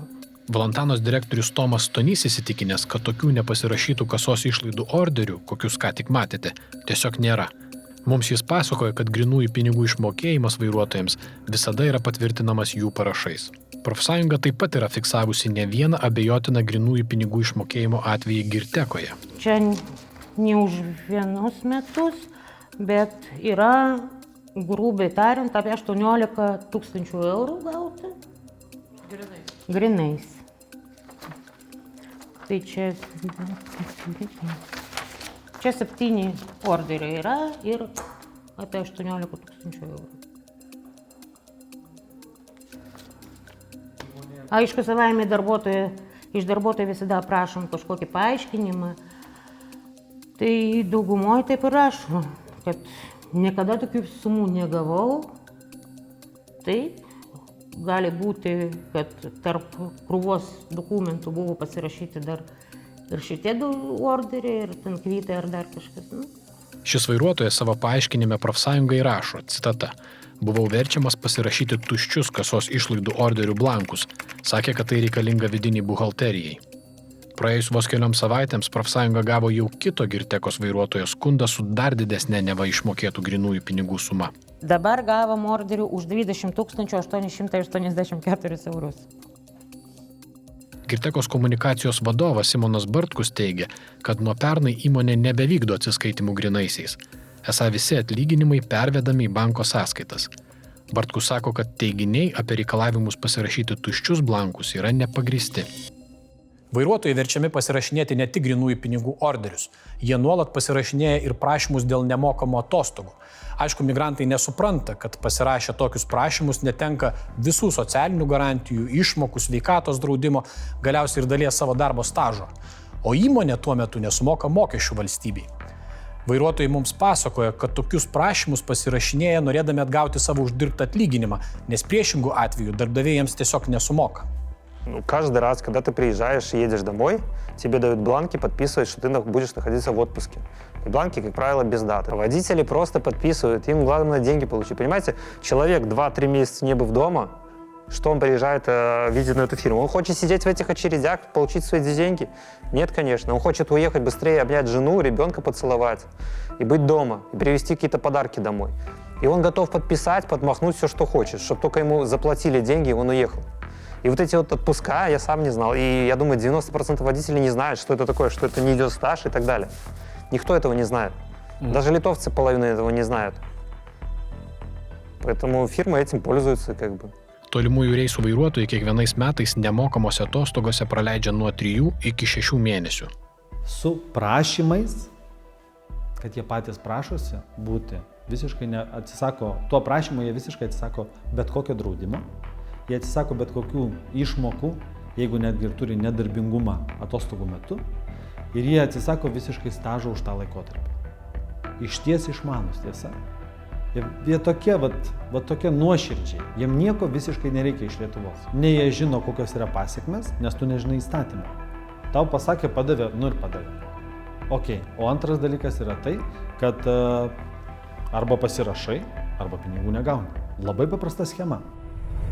Profsąjunga žino atvejį, kai vairuotojas oficialiai buvo nemokamose atostogose, bet vairuotojo kortelė rodė, kad iš tikrųjų jis vežioja krovinius po Europą. Įmonė tuo metu netgi mokėjo jam atlyginimą. Bet pats įdomiausias dalykas buvo, kada mes gavom iš darbdavio atsiliepimą, darbdavys nurodo, kad darbuotojui yra permoka. Žmogus dirbo be socialinių garantijų, čia vienas dalykas. Antras dalykas, kad darbdavys gali pasinaudoti tokią progą ir išreikalauti iš darbuotojo tą permoką, kuri pagal atsiliepimą 10 851 eurų 61 centas yra permoka darbuotojui. Čia grinai mokesčių slėpimas, kad valstybė praranda tos mokesčius, sodrą, GPM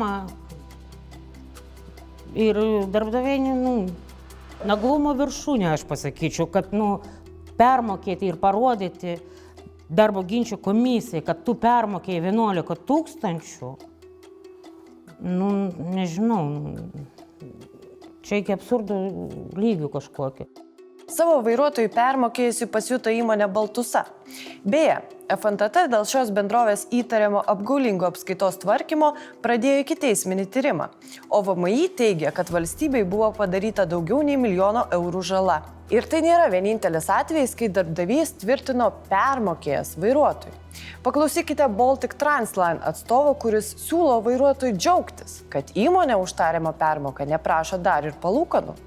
Bet tai čia darbdavio problema, kad jisai permokėjo tais 18. Jokios problemos būtų problema, jeigu darbdavys prašytų palūkanų už tai, kad darbuotojas naudojasi įmonės pinigais, bet darbdavys tų palūkanų neprašo. Atsimenate, Lietuvoje šiuo metu yra apie 70 000 imigrantų vairuotojų ir dauguma jų pasirašinėja kasos išlaidų orderius. Nors tie pinigai turėtų atitekti vairuotojams, bet iš tikrųjų jie lieka įmonėse. Galite įsivaizduoti, kiek neapskaitytų grinųjų yra Lietuvos transporto sektoriuje. O būna ir taip, kad darbdaviai vairuotojams nepakiša, bet atima dokumentus. Ir tai kita problema. Pasitaiko atveju, kai lietuviai įmonių vadovai iš imigrantų atiminėja jų asmens dokumentus, o konkrečiai leidimus gyventi Lietuvoje. Taip nutiko tadžikui Azizui. Jis savo leidimą gyventi Lietuvoje atsiėmė tik su policija. Я 1,5 месяца работал, и у меня в семье, мой отец заболел, там у себя на родине, мне оттуда позвонили, сказали, твой отец при смерти, ты должен приехать. И я позвонил своему работодателю, говорю, я должен ехать домой, у нас так принято, я не могу своего отца оставить, он тяжело болен. Darbdavys Azizui atkirto, esą šis meluoja. Taigi Azizas iš savo artimųjų gavo ligoninėje gulinčio tėvo nuotrauką, bet darbdavio tai neįtikino. Tada šeima jam atsiuntė dokumentus, kurie įrodo tėvo ligą. Nepadėjo ir tai. Я ему опять позвонил, сказал, хорошо, если не будешь снимать, окей, я дальше работаю, пожалуйста, вот 1,5 месяца, который я работал, пожалуйста, эти мои деньги отправь. Я должен папе отправить, чтобы его вылечили. Он даже это не сделал. Azizas 2 savaitės diena iš dienos prašė grąžinti jo dokumentus. Darbdavys tai ignoravo. Galiausiai tadžikas ir su prekyba žmonėmis kovojančios organizacijos vadovė Mišinienė pas darbdavį nuvyko lydimi policijos. У него было в кармане мой документ, он сразу мне отдал. А как он реагировал? У него был испуганный вид, он просто с места встал, сказал, вот ваши документы мне лично, спасибо, что приехали, сказал, и все. Šį įvykį prisimena ir Mišinienė. 13 kartų vyksta ir maldauja, ne tai, kad prašo, reikalauja, jis maldauja atiduoti jam priklausantį dokumentą. Ir štai tą 14 kartą reikėjo jau kviesti policiją ir su policija kartu važiuoti pas darbdavį, kuris šiandieną šalyje skelbėsi kaip labai palankus darbuotojams darbdavys, kad džiaugiasi kartu su migracijos sektoriumi, kad štai čia įdarbinami sėkmingai migrantai ir tas Vidurinės Azijos pilietis, apie kurį čia eina kalba, jisai maldauja darbdavio atiduok tai, ko tu negali pas save laikyti stalčiuje. Tai man regis, tai tikrai gali būti jau tokia preliudija į prekybą žmonėmis. Ta pačią dieną darbdavys atleido Azizą, bet jo vargai nesibaigė iki šiol, nes kitos įmonės nebenori jo priimti į darbą. Они сразу говорят, что теперь этот работник сотрудничает с профсоюзом, и нигде уже меня никуда уже на работу не берут уже. Это как белый билет, да? Получается так. Į tokią padėtį patekusių žmonių yra ir daugiau. Kūčių išvakarėse į Lietuvos vežėjų profesinę sąjungą kreipėsi įmonėje Meidovis dirbantis ukrainietis. Jis pranešė, kad iš darbdavio negali atgauti savo leidimo gyventi Lietuvoje. Tai padaryti pabandė profesinės sąjungos pirmininkė Rita Kairienė, kartu su darbuotoju nuvykusi į bendrovės biurą. Dabar įmonės Meidovis atstovas visą tai neigia. Situacija buvo, kad buvo žmogus pametęs savo leidimą gyventi. Jo buvo čia po reiso, aš tik liaudiškai šnekant, truputėlį baliavo, po reiso vairuotojai yra pas tas dalykas, kai grįžta po ilgų reisų. Tai žmogui viskas buvo išduota, jis kažkur pametė, jam pasirodė, kad jis paliko įmonę.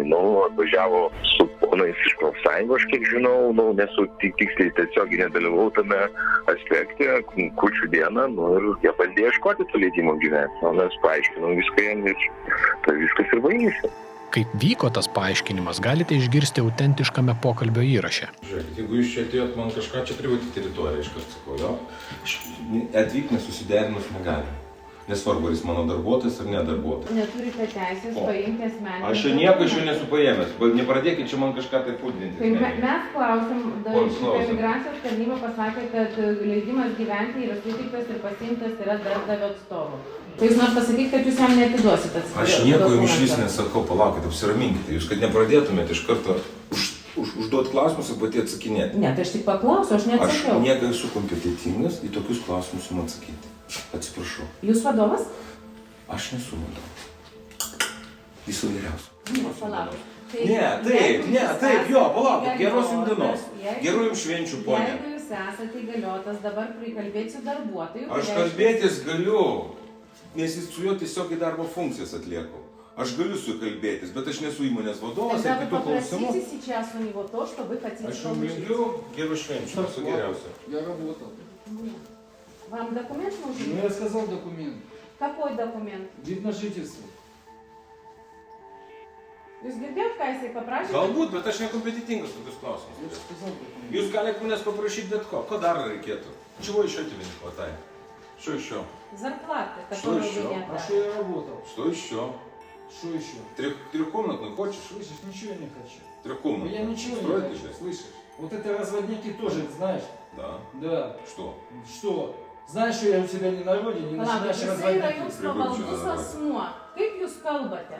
Jūs skaitot, kad darbdavys turi teisę taip kalbėti. Jis nieko nedaro, jis atvirkščiai paprašė atiduoti Aš dokumentą. nekompetentingas šitos klausimus spręsti. Atsakiau, jums trečią kartą. Jūs lietuviškai suprantat ar ne? Palaukit, ką reiškia Ne, nekompetentingas? tą ir pasakiau. Viskas. Tai gerai, galiu sužinoti tada, kokios yra jūsų pareigos? Negalit nieko, viskas. Какие у него полномочия? Это директор сам, да? А, tai jūs skaitot, kad jūs direktorius ir jūs neturite kompetencijos? Klausykite. Pone, negadinkite. Palaukit, aš klausiu, jūs esate šitos įmonės Ne, aš jau direktorius? vieną kartą atsakiau. Tai, ką pasakoja vairuotojai, skamba žiauriai. Turbūt natūraliai kyla klausimas. Lietuva yra teisinė valstybė. Negi tie žmonės negali apsiginti? Gali. Teoriškai. Darbdaviai išnaudoti ir atlyginimų negavę vairuotojai gali bandyti savo teises ginti darbo ginčų komisijoje. Ten suplaukė daugybė vairuotojų skundų. Vien pernai jų būta daugiau nei 1000. Vežėjai čia yra vieni iš lyderių. Blogąja prasme. Skundai iš transporto sektoriaus pernai sudarė daugiau nei 15% visų nagrinėtų bylų. Bet imigrantams rasti teisybę čia sudėtinga. Jau vien skundas privalo būti parašytas lietuvių kalba, kurios jie nemoka. Tu nemoki užsienio kalbos, tu nežinai įstatymų, tu nežinai terminų ir taip toliau. Kiek dažnu atveju yra taip, kad darbdavys sako, gerai, vat išėjai iš darbo, dabar vat, problema su pinigais, lukterk. Nu, aš tau tikrai sumokėsiu, lukterk. Lukterk mėnesį, lukterk 2, o po 3 mėnesio tiesiog nekeliama ragelio. Kodėl? Dėl to, kad yra 3 mėnesiai terminas, kada tu išėjai iš darbo, pas tai yra 3 mėnesių terminas, kada tu gali kreiptis į darbo ginčų komisiją dėl neišmokėto atlyginimo. Bet jie tikisi, jie pasitikė darbdaviu ir pasitikėjimas jiems kainuoja. Net ir įveikus kalbos barjerą įrodyti savo tiesą ir apginti darbuotojus yra nelengva. Eina kalba apie galingas transporto statybų firmas, kurios turi savo ten šakas užsienyje ir taip toliau, turi galingas advokatų kontoras jas ginančias. Ir štai dabar tas žmogelis iš Vidurinės Azijos jis keliauja į darbo ginčų komisiją ir ten ginčijasi, įrodinėja savo tiesą, vėlgi kokia kalba, be jokių advokatų, jis įrodinėja tiesą štai prieš tokius galiūnus. Pasitaiko atveju, kai vairuotojai neva pasirašo dokumentus dėl grinųjų pinigų, nors tą dieną net nebūna Lietuvoje. Darbuotojas buvo komandiruotėj, jam buvo išrašyti 2 orderiai, kurių mes pasakėm, kad mes negalim pripažįsti, nes suma 591,96. Negalėjo, fiziškai negalėjo pasirašyti tų orderių. Vieną kartą jisai buvo Italijoje, antrą Šveicarijoje. Bet darbo ginčiai komisija pripažino, kad jisai galėjo pasirašyti. Darbo ginčų komisijos dažnai nemato problemų, kad dokumentus pasirašė vairuotojai tuo laiku nebuvę Lietuvoje. Pasiklausykite autentiškos ištraukos iš darbo ginčų komisijos posėdžio. Vyksta diskusija tarp vairuotoją ginančios profesinės sąjungos ir įmonės teisininko.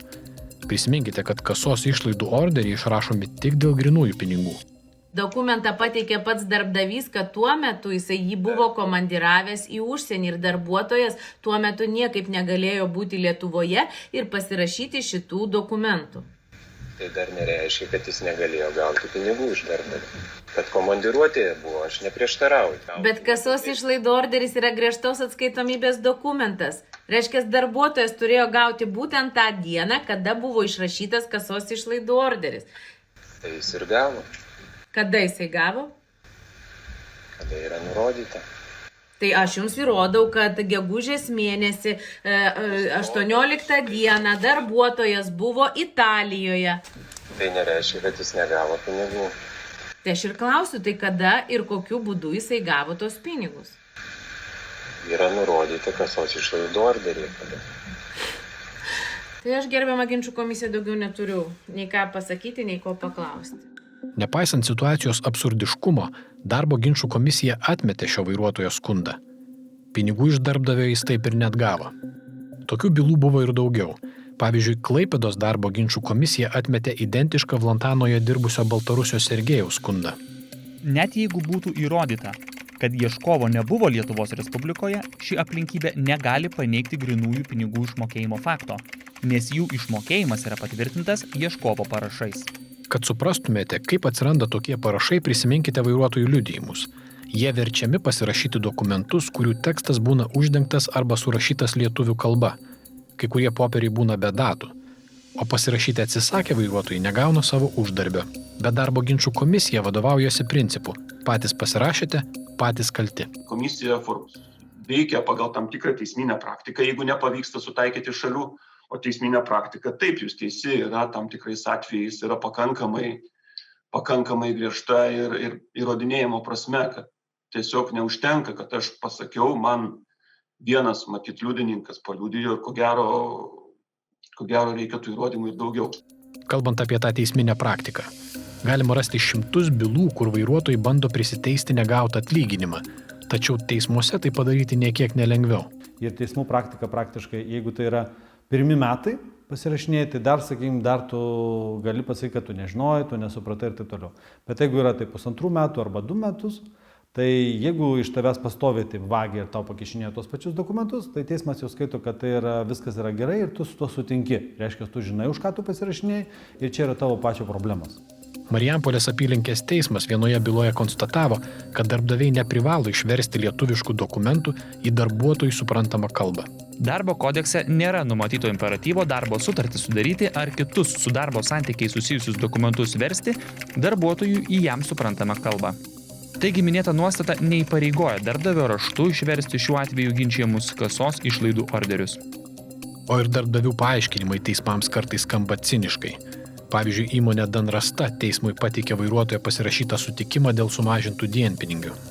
Sutikime yra vienas sakinys, kuris yra gana aiškus, turėtų būti suprantamas vidutiniškai protingam asmeniui, be kokių nors ypatingų intelektualinių pastangų. O būna ir dar blogiau. Į teismą kreipiasi patys darbdaviai, reikalaudami pinigų už kažkada vairuotojo padarytą žalą. Dažnu atveju būna taip. Darbuotojai, sakykime, jau net nebedirba įmonėje, o darbdavys sugalvoja pasipelnyti. Darbuotojas jau gal net ne Lietuvoje dirba. Gal dirba Lietuvoje, bet kitoje įmonėje. Tada darbdavys kreipiasi į teismą, net nepateikdamas žalos dokumentų. Teismas nurodo ir siunčia dokumentus pagal registracijos adresą, laikino leidimo gyventi, sakykime, taip, kurio darbuotojas net nežino, kokiu adresu. Ta prasme, praktiškai gaunasi, kad darbdavys pats savo išsiunčia dokumentus, bet per teismą. Tada įvyksta teismas, net nedalyvaujam pačiam vairuotojui ir tiesiog po to darbdaviai kreipiasi į antstolius, tam, kad tas sąskaitas, ką priteisė teismas, išieškotų iš vairuotojų. Ar tai buvo eismo įvykiai kažkuriuo metu, ar tai buvo, pavyzdžiui, kaip viena dabar įmonė yra tokia, kur veža daužtus automobilius ir jie visą laiką teikia dokumentus, kad tai yra pažeisti bamperiai, ten pažeistas korpusas automobilio, daužto automobilio ir jie po to kreipiasi į teismą, kad priteistų žalą. Ir jie sėkmingai, žinokit, prisiteisinėja. Jau vyko 12 ar 14 teismų, kur jiem priteisė. Ir iš jų nuolat išskaičiuoja tam po 1,5, po 2,000 ir jie nuolat moka. Imigrantai atvažiuoja užsidirbti, o galiausiai patys lieka skolingi. Ir ne dėl to, kad būtų padarę kažką blogo, bet dėl to, kad nesąžiningi darbdaviai juos tiesiog apgavo. Toks lietuvių elgesys su vairuotojais gerai žinomas vakarų Europos šalyse, kurie ir vežioja krovinius. Ten mūsų bendrovės nekartą buvo pagautos už rankos ir nubaustos didelėmis baudomis. Pernai lietuviška įmonė Vytauto paslaugos Nyderlanduose buvo nubausta už galimą darbuotojų išnaudojimą. Bendrovė gavo 89 000 eurų baudos. O pavyzdžiui, Belgijoje iš didelės lietuviškos įmonės Nostrada buvo konfiskuota 18 vilkikų, nes įmonė įtariama klastojusių vairuotojų darbo apskaitą. Šiuo metu mes esame Belgijoje, prie Briugės miesto. Buvo konfiskuoti automobiliai, sunkvežimiai, dėl to, kad kompanija šiuo metu galimai yra pažeidusi darbo apmokėjimą Belgijos įstatymų. Šiame įraše Cuzanauskas kalba jau apie kitą lietuvišką bendrovę Arijus. Iš jos konfiskuota 13 vilkikų. Полиция конфисковала сегодня мою машину в Бельгии. Полиция приехала. Стоим, ждем. Все документы все забрали. Bei unserer Recherche stoßen wir immer wieder auf diese Firma. Girteka aus Litauen. Pernai Vokietijos visuomeninis transliuotojas ZDF atliko žurnalistinį tyrimą, pasakojantį apie Girtekos vairuotojų išnaudojimą. Savo tyrimą žurnalistai pavadino kelio vergai. Kita Lietuvos įmonė Vlantana Norge trina Norvegijos teismų suolus. Jos darbuotojai skundėsi, kad įmonė klastoja darbo laiko apskaitą. Esą žiniaraščiuose įmonė perpus sumažina realiai jų nudirbtą laiką ir išmoka mažesnius atlyginimus. Sudarius taikos sutartį 2 vairuotojams įmonė sumokėjo daugiau nei 200 000 eurų. Did you just say that you admit everything? We admit everything what is happening wrong in the company, especially with calculation of the times. So you admit that the calculation of the times have been wrong? But we didn't know everything properly. Which person in this company was responsible for this happening? Probably management. Ką tik girdėjote, kaip lietuviškos įmonės Vlantana direktorius Tomas Stonys pripažino pažeidimus. Bet kai apie tai Stonio paklausėme mes, jis teigė, esą Vlantana Norge yra nesusijusi bendrovė, todėl jis nieko komentuoti negali. Tai buvo tik pradžia. Šiais metais dar 52 įmonės vairuotojai Norvegijoje kreipėsi į teismą ir reikalauja 1,5 milijono eurų nesumokėtų atlyginimų. Apibendrintai galima sakyti, kad vakarų Europoje nesąžiningi mūsų vežėjai sulaukia baudų ir sankcijų. Užtat mūsų šalyje viskas yra kitaip. Iš vairuotojų ir ekspertų liudijimų, dokumentų, teismų bylų išskyrėme pagrindinės vairuotojų išnaudojimo ir mokesčių apėjimo schemas. Lietuvos vežėjai naudoja šias schemas. Atlyginimą moka dienpinigiais, vienašališkai sumažina atlyginimą ir taiko išskaitas, atlyginimą išmoka grynaisiais, renka neteisėtas rinkliavas, fondus ir bačkas, verčia pažeidinėti ir klastoti darbo ir poilsio laiką, išvaro vairuotojus nemokamų atostogų. Valstybiniai darbo inspekcijai šios schemos yra žinomos. Transporto sektorius vienas iš mūsų pagrindinių sektorių, į kuriuos mes kreipiame dėmesį, tai viena iš rizikingiausių ekonominės veiklos sričių. Ta parodo rezultatai ir gaunami skundai, ir gaunami darbo ginčai, darbo ginčų komisijose. Tai problemos yra pagrindinės tokios, kad yra piknaudžiaujama darbo ir poilsio laiko organizavimu. Tai yra tiesiog neapskaitomas visas dirbtas darbo laikas naktį, tai yra neparodomas faktiškai dirbtas darbo laikas. Dėl darbo užmokesčio, taip, čia yra problema, kaip sakant, sąlygota ir tam tikrų teisės aktų liberalumo.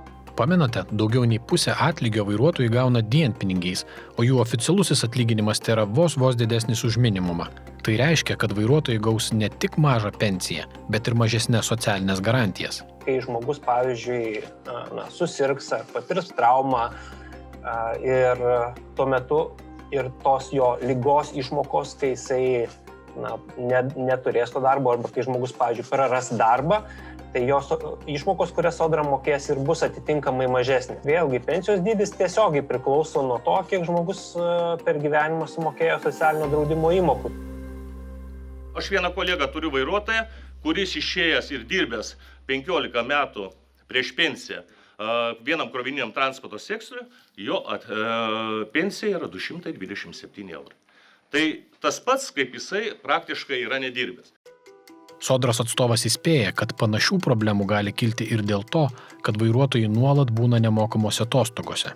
Būtent transporto sektorius buvo tas, kuriame didžiausia turbūt dalis dirbančiųjų tam tikrais laikotarpiais būdavo neapmokamose atostogose. Tai iš tiesų neapmokamos atostogos yra būdingos transporto sektoriuje. Kristina Mišinienė sako, kad imigrantų išnaudojimas Lietuvoje vis dažnėja. Teko teikti pagalbą praėjusiu metų pabaigoje kitam Vidurinės Azijos Tadžikistano gyventojui, kuris būdamas vaikų gydytojas, jis atvyko į mūsų šalį čia dirbti vairuotojų, nepavyko, statybininkų taip pat nepavyko. Ir štai, kai mes su juo susidūrėm, jisai rodo mums savo rankas ir sako, šitom rankom aš išgelbėjau daugybę vaikų, o šiandieną esu pats kaip vergas išnaudojamas ir nežinau, ką man toliau daryti. Na, tikrai neįtikėtinos situacijos, aš manau, kad plačioji visuomenė net neįtarė, kaip priklausomi yra šitie žmonės nuo savo darbdavių, kad užtenka ten brūkštel kažkokį tai pareiškimą policijai ar tiesiog, pasakai žmogui, tu dabar man skolingas, aš įvertinu savo nuostolius tiek ir tiek, ir štai tas žmogus jisai atsidūrė, visiškai, kaip pasakyti, tavo valioj. Labai svarbu paaiškinti, kad dėl visų šitų schemų nukenčia ne tik vilkikų vairuotojai, bet ir mes. Visi šitie neteisėti dalykai leidžia įmonėms išvengti dalies mokesčių ir taip mūsų valstybė netenka pinigų. Tai gali pasirodyti nuobodu, bet vis tiek labai svarbu paaiškinti. Valstybinė mokesčių inspekcija VMI transporto sektoriuje nuolat nustato pažeidimų. Ir štai svarbiausia iš jų. Pirma, įmonės sugeba susimažinti pelno mokestį, kai savo apskaitose įformina pinigų sumas, kurių realiai vairuotojams neišmokėjo. Aišku, dažniausiai tokie apsimestiniai sandoriai vyksta grynaisiais. Antra, iš darbuotojų reikalaujama susimokėti bačkas, o šie pinigai nėra apskaitomi. Pagalvokite, apie kokias sumas kalbame, jeigu kiekvienas Lietuvoje dirbęs vairuotojas susimokėjo bent po 1000 eurų. Trečia, mokesčių inspektoriai nustato nemažai pažeidimų dėl pridėtinės vertės mokesčio PVM. Ketvirta, pasitaiko atveju, kai transporto įmonėse kažkas komandiruojamas į egzotišką šalį ir, kaip taisyklė, turistinio sezono metu. Nesunku suprasti, kad taip nusukinėjami mokesčiai nuo mūsų valstybės. Būtent su tuo susiję pažeidimai yra tokie, sakyčiau, labai skaudus valstybei ir ne tik valstybei, kaip kad į biudžetą netenkam pajamų, bet žinoma ir darbuotojai netenka įvairių socialinių garantijų ir tai yra socialiai jautru ir labai neteisinga. Kiek yra mastas pažeidimų, mes labai sunku pasakyti, visų mes tikrai nepatikrinom, tai neįmanoma to pasakyti. Bet iš to, kiek yra patikrinta, tai tikrai neretai. Negaliu sakyti, kad 100% visose įmonėse, bet tikrai nemažai įmonių nustatomi pažeidimai. Mokesčių inspekcija iš transporto įmonių kasmet į biudžetą sugrąžina apie 2 milijonus eurų nesumokėtų mokesčių. Ši suma nėra didelė, bet VMI pripažįsta. Tai tik ledkalnio viršūnė. Ką mes esam pateikę, ką suskaičiavę, tai yra tik kontrolės rezultatas. Tai yra, aš sakyčiau, kaip sakant, vyšnia ant torto. Tai yra tik tai maža dalis to, kiek galimai ten galbūt nesumokama, nes tikrai mes visų įmonių nepatikrinam. Tyrimus dėl vežėjų mokestinių pažeidimų vykdo ir finansinių nusikaltimų tyrimų tarnyba. FNTT per pastaruosius 3 metus pradėjo 30 ikiteisminių tyrimų. Panašius tyrimus atlieka ir Lietuvos kriminalinės policijos biuras. Iš to, ką girdėjome, susidaro įspūdis, kad Lietuvos institucijos apie vairuotojų problemas ir vežėjų sukčiavimą žino puikiai. Ekspertai vienu balsu ragina politikus apriboti grynųjų pinigų sandorius šiame sektoriuje. Šitas pasiūlymas atsisakyti grynųjų pinigų, ypač darbo užmokesčio srityje, tikrai padėtų, nes tuomet ne taip paprasta jau yra paslėpti, kam tu moki ir vis tik tai atsiskleidžia iš bankų informacijos, iš įvairių mokėjimo įstaigų informacijos, tikrai galima atsekti, ar tikrai toks atlyginimas buvo išmokėtas. Tai mes jau eilę metų siūlome ir sakant, kiekvienais metais galbūt tą patį siūlome. Galų gale galbūt tikrai pagalvoti ir atsisakyti tokios galimybės darbo kodeksą nustatant, kad darbo užmokestis turėtų būti mokamas išskirtinai tik tai sąskaitas. Jokių grynųjų, kad čia nebūtų. Pirmas dalykas turėtų būti uždrausta. Uždrausta grynųjų pinigų atsiskaitimai įmonėse su vairuotojais dėl atlyginimų. Visa tai turėtų būti tik per banko pavedimą. Ir tada čia vienas iš aspektų, kur gerokai sumažintų tokį manipuliavimą. Antras dalykas čia būtų dėl tų pačių dempinginių normų. Nustatyta ir privalomai turi informuoti darbuotoją, jam suprantama kalba, kad nebūtų manipulacijos. Apie nesąžiningą transporto įmonių veiklą ir jų naudojamas schemas žino ir politikai. Seime apie vairuotojų socialinės garantijas, išnaudojimą ir transporto įmonių savivaldžiavimą kalbėta ne vienerius metus. jau nugyvenau ne vieną vyriausybę ir visose vyriausybėse yra tas pats, nes mes kaip parlamentas galim tik parlamentinę kontrolę daryti.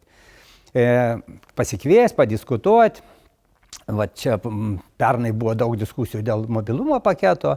Visais lygiais labai keista, kad mūsų valstybė visą laiką bando ne žmogų ginti, o dažniausiai gina verslą. Tos rizikos yra tokios, kad verslas gali iš Lietuvos pradėti trauktis. Tai tada mes neturėsim nei apie ką kalbėti, nei su kuo kalbėti. Tai pirmą mes pasirūpinkim, kad tos darbo vietos būtų, o paskui jau rūpinkimės, reiškia, klausimais, kurie susijęs su socialiniais dalykais. Tiesiog jeigu mes čia kažką tai drastiškai keisim Lietuvoje, tai be jokios abejonės atsilieps konkurencingumui.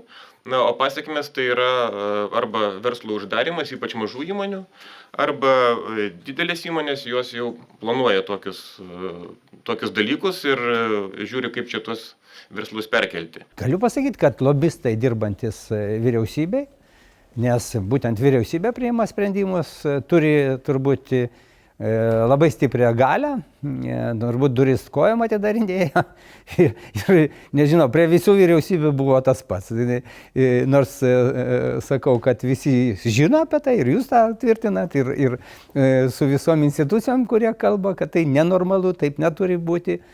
Bet sugeba vis tiek įrodyti, kad jie Lietuvai čia padaro didelę malonę, uždirba kažkiek, į bendrą vidaus produktą sukuria. Prieš 2 metus, 2019 gegužę, Seimas priėmė rezoliuciją, kurioje buvo išvardintos pagrindinės vairuotojų problemos. Parlamentas ragino vyriausybę jas spręsti nedelsiant. Pirmiausia, ši rezoliucija, skirtingai nuo ilgos mūsų pataikavimo Linava istorijos, mūsų valstybės institucijų pataikavimo istorijos, siūlo susitarti dėl svarbiausių sąvokų. Tai pirma, problemų šitoj srity, vairuotojų socialinių garantijų srity yra labai daug. Tai yra sisteminės, jos yra sisteminės, struktūrinės, jeigu norit. Ir net išvardintos labai konkrečiai. Aš nemačiau taip tokio didelio sujudimo senai Seime, kai vežėjų lobistai kaip tarakonai čia bėgioja po Seimą. Kaip pajudini šluotą, kurie bus susirinkę. Vadinasi, yra problema. Vis dėlto rezoliucija padėties iš esmės nepakeitė. Vienintelis dalykas, ko pasiekė praėjusi vyriausybė, vairuotojams buvo šiek tiek padidinti oficialieji atlyginimai, tiksliau, koeficientas, pagal kurį jie skaičiuojami. Manau, kad labai stiprus Linavos lobizmas ir apskritai verslo, kuris pasako labai aiškų argumentą, ir buvęs ministras Masiulis tą kartoja ne vieną kartą, kad žinot, čia yra labai didelis procentas nuo mūsų BVP ir jeigu mes čia ką nors padarysim, tai iš karto kris mūsų konkurencingumas, o iš to mes gyvenam, tai yra mūsų stiprioji pusė Europos Sąjungai.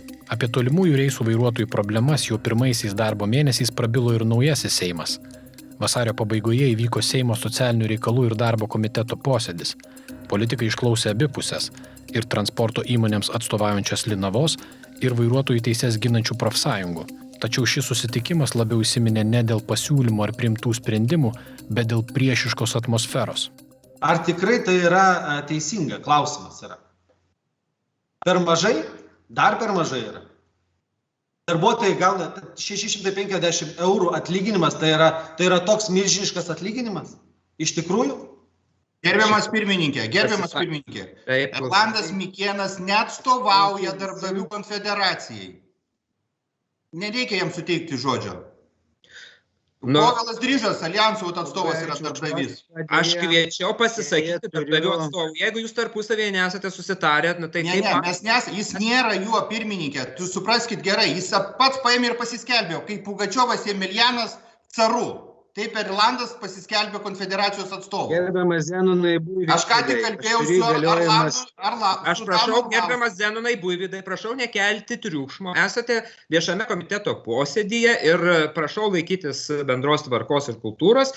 Kai kada profsąjungų veikla yra kaip tarpukariu buvo Kominternų, žinot, kur vykdė komunistai kitų šalių, reiškia Stalino nurodymus ir veikė prieš savo valstybę. Kad ir kaip tai skambėtų, kai kurie dalyviai tiesiog pradingo iš virtualaus pokalbio. Dar ir Audrius Uzanauskas kėlė ranką, tai tiesiog, kad apibendrinimai būtų sąlygos visiems. Taip, Audriu, ar jūs girdite ir kalbat?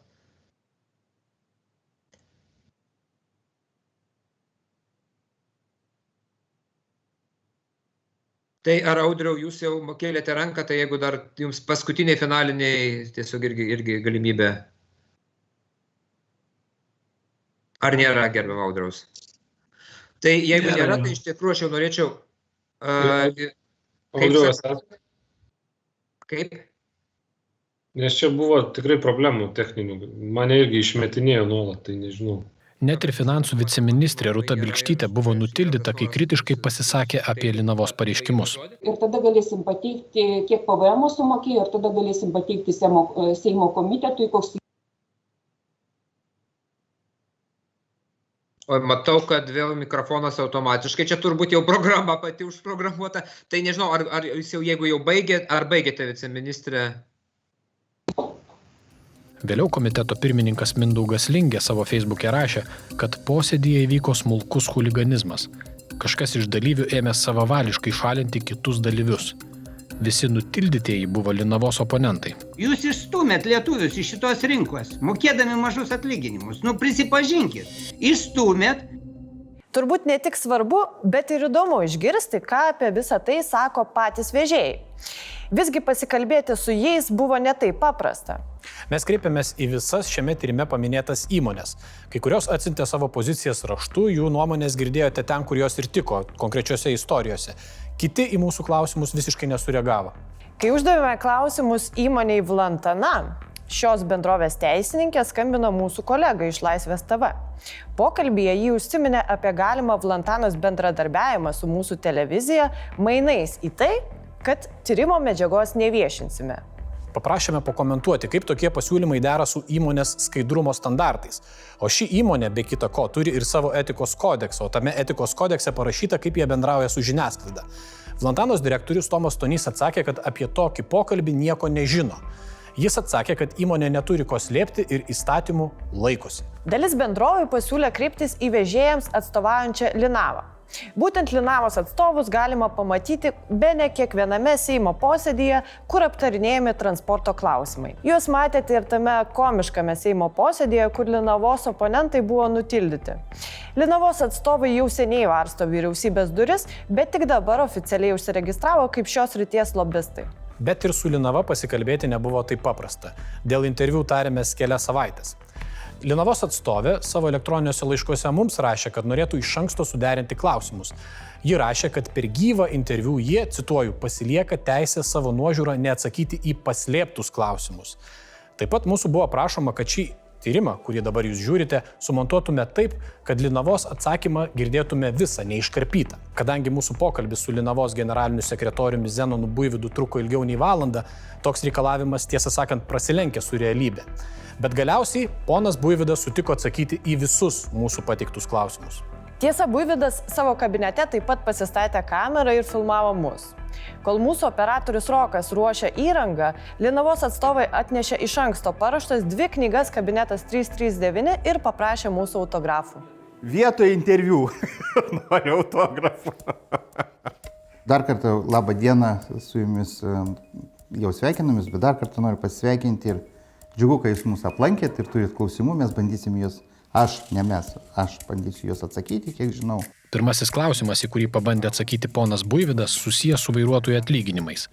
Šiemet Linava naujai vyriausybei pateikė prašymą sumažinti koeficientą, pagal kurį apskaičiuojami vairuotojų atlyginimai. Paprastai tariant, jie nori sumažinti oficialiasias vairuotojų algas. Buivydas sakė, esą tai būtina, neva dėl verslui nepalankių sąlygų iš Lietuvos jau pasitraukė daugiau nei 100 vežėjų įmonių. Mes visada klausiam tiek vyriausybės, tiek kaip mes frakcijose vaikščiojom, bendravom ir įrodinėjom, kad tikrai mes nei blefuojam, nei nieką, bet mus įstumė iš konkurencinės galimybės konkuruoti su aplinkinių šalių vežėjais. Todėl, kad aš čia tokią lentelę pasidariau. Lietuva, jeigu be to koeficiento, būtų panašiai per vidurį, dabar, kai mums pakėlė, mes esam čia. Čia praeitų metų, čia be to padidėjimo nuo sausio 1. Tai esam šalia Ispanijos ir vakarų Europos. Mes klausim, ar mes galim konkuruoti, kada bus pas mus brangesnis darbuotojas, kuriam mes privalom mokėti. O nuo tų pinigų mes mokam ir mokesčius. Ir tada, kada tu sumoki visus mokesčius, savininkų, techninės priežiūros ir visa kita. Tu nebėra pelno.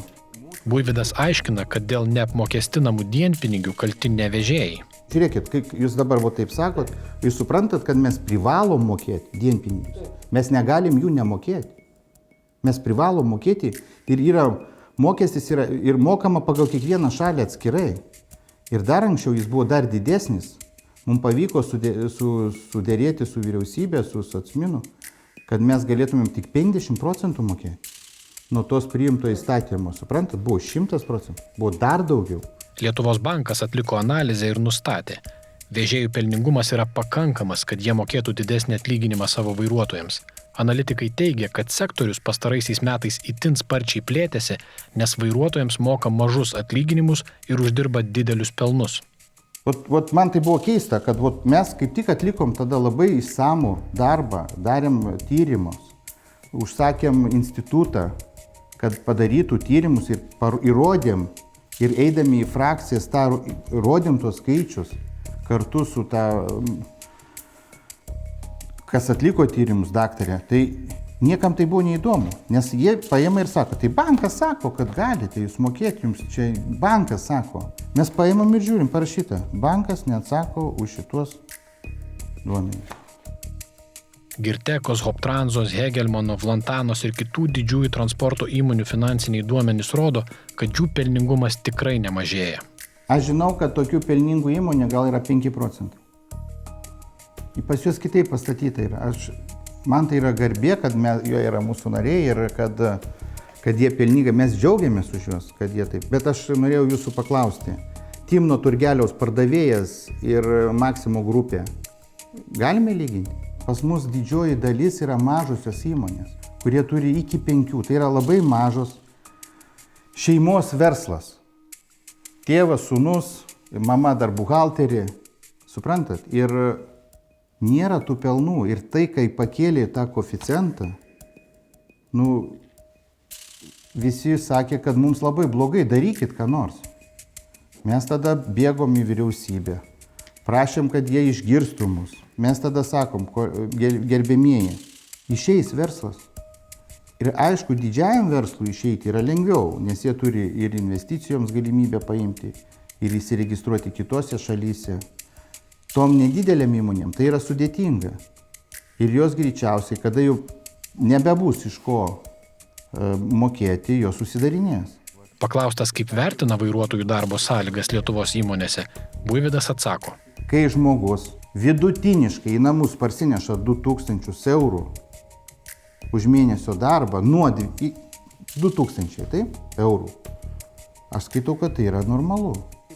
Buivydas kalba apie 2000 eurų į rankas, bet iš tikrųjų visokie išskaitimai ir baudos gerokai sumažino vairuotojų atlyginimus.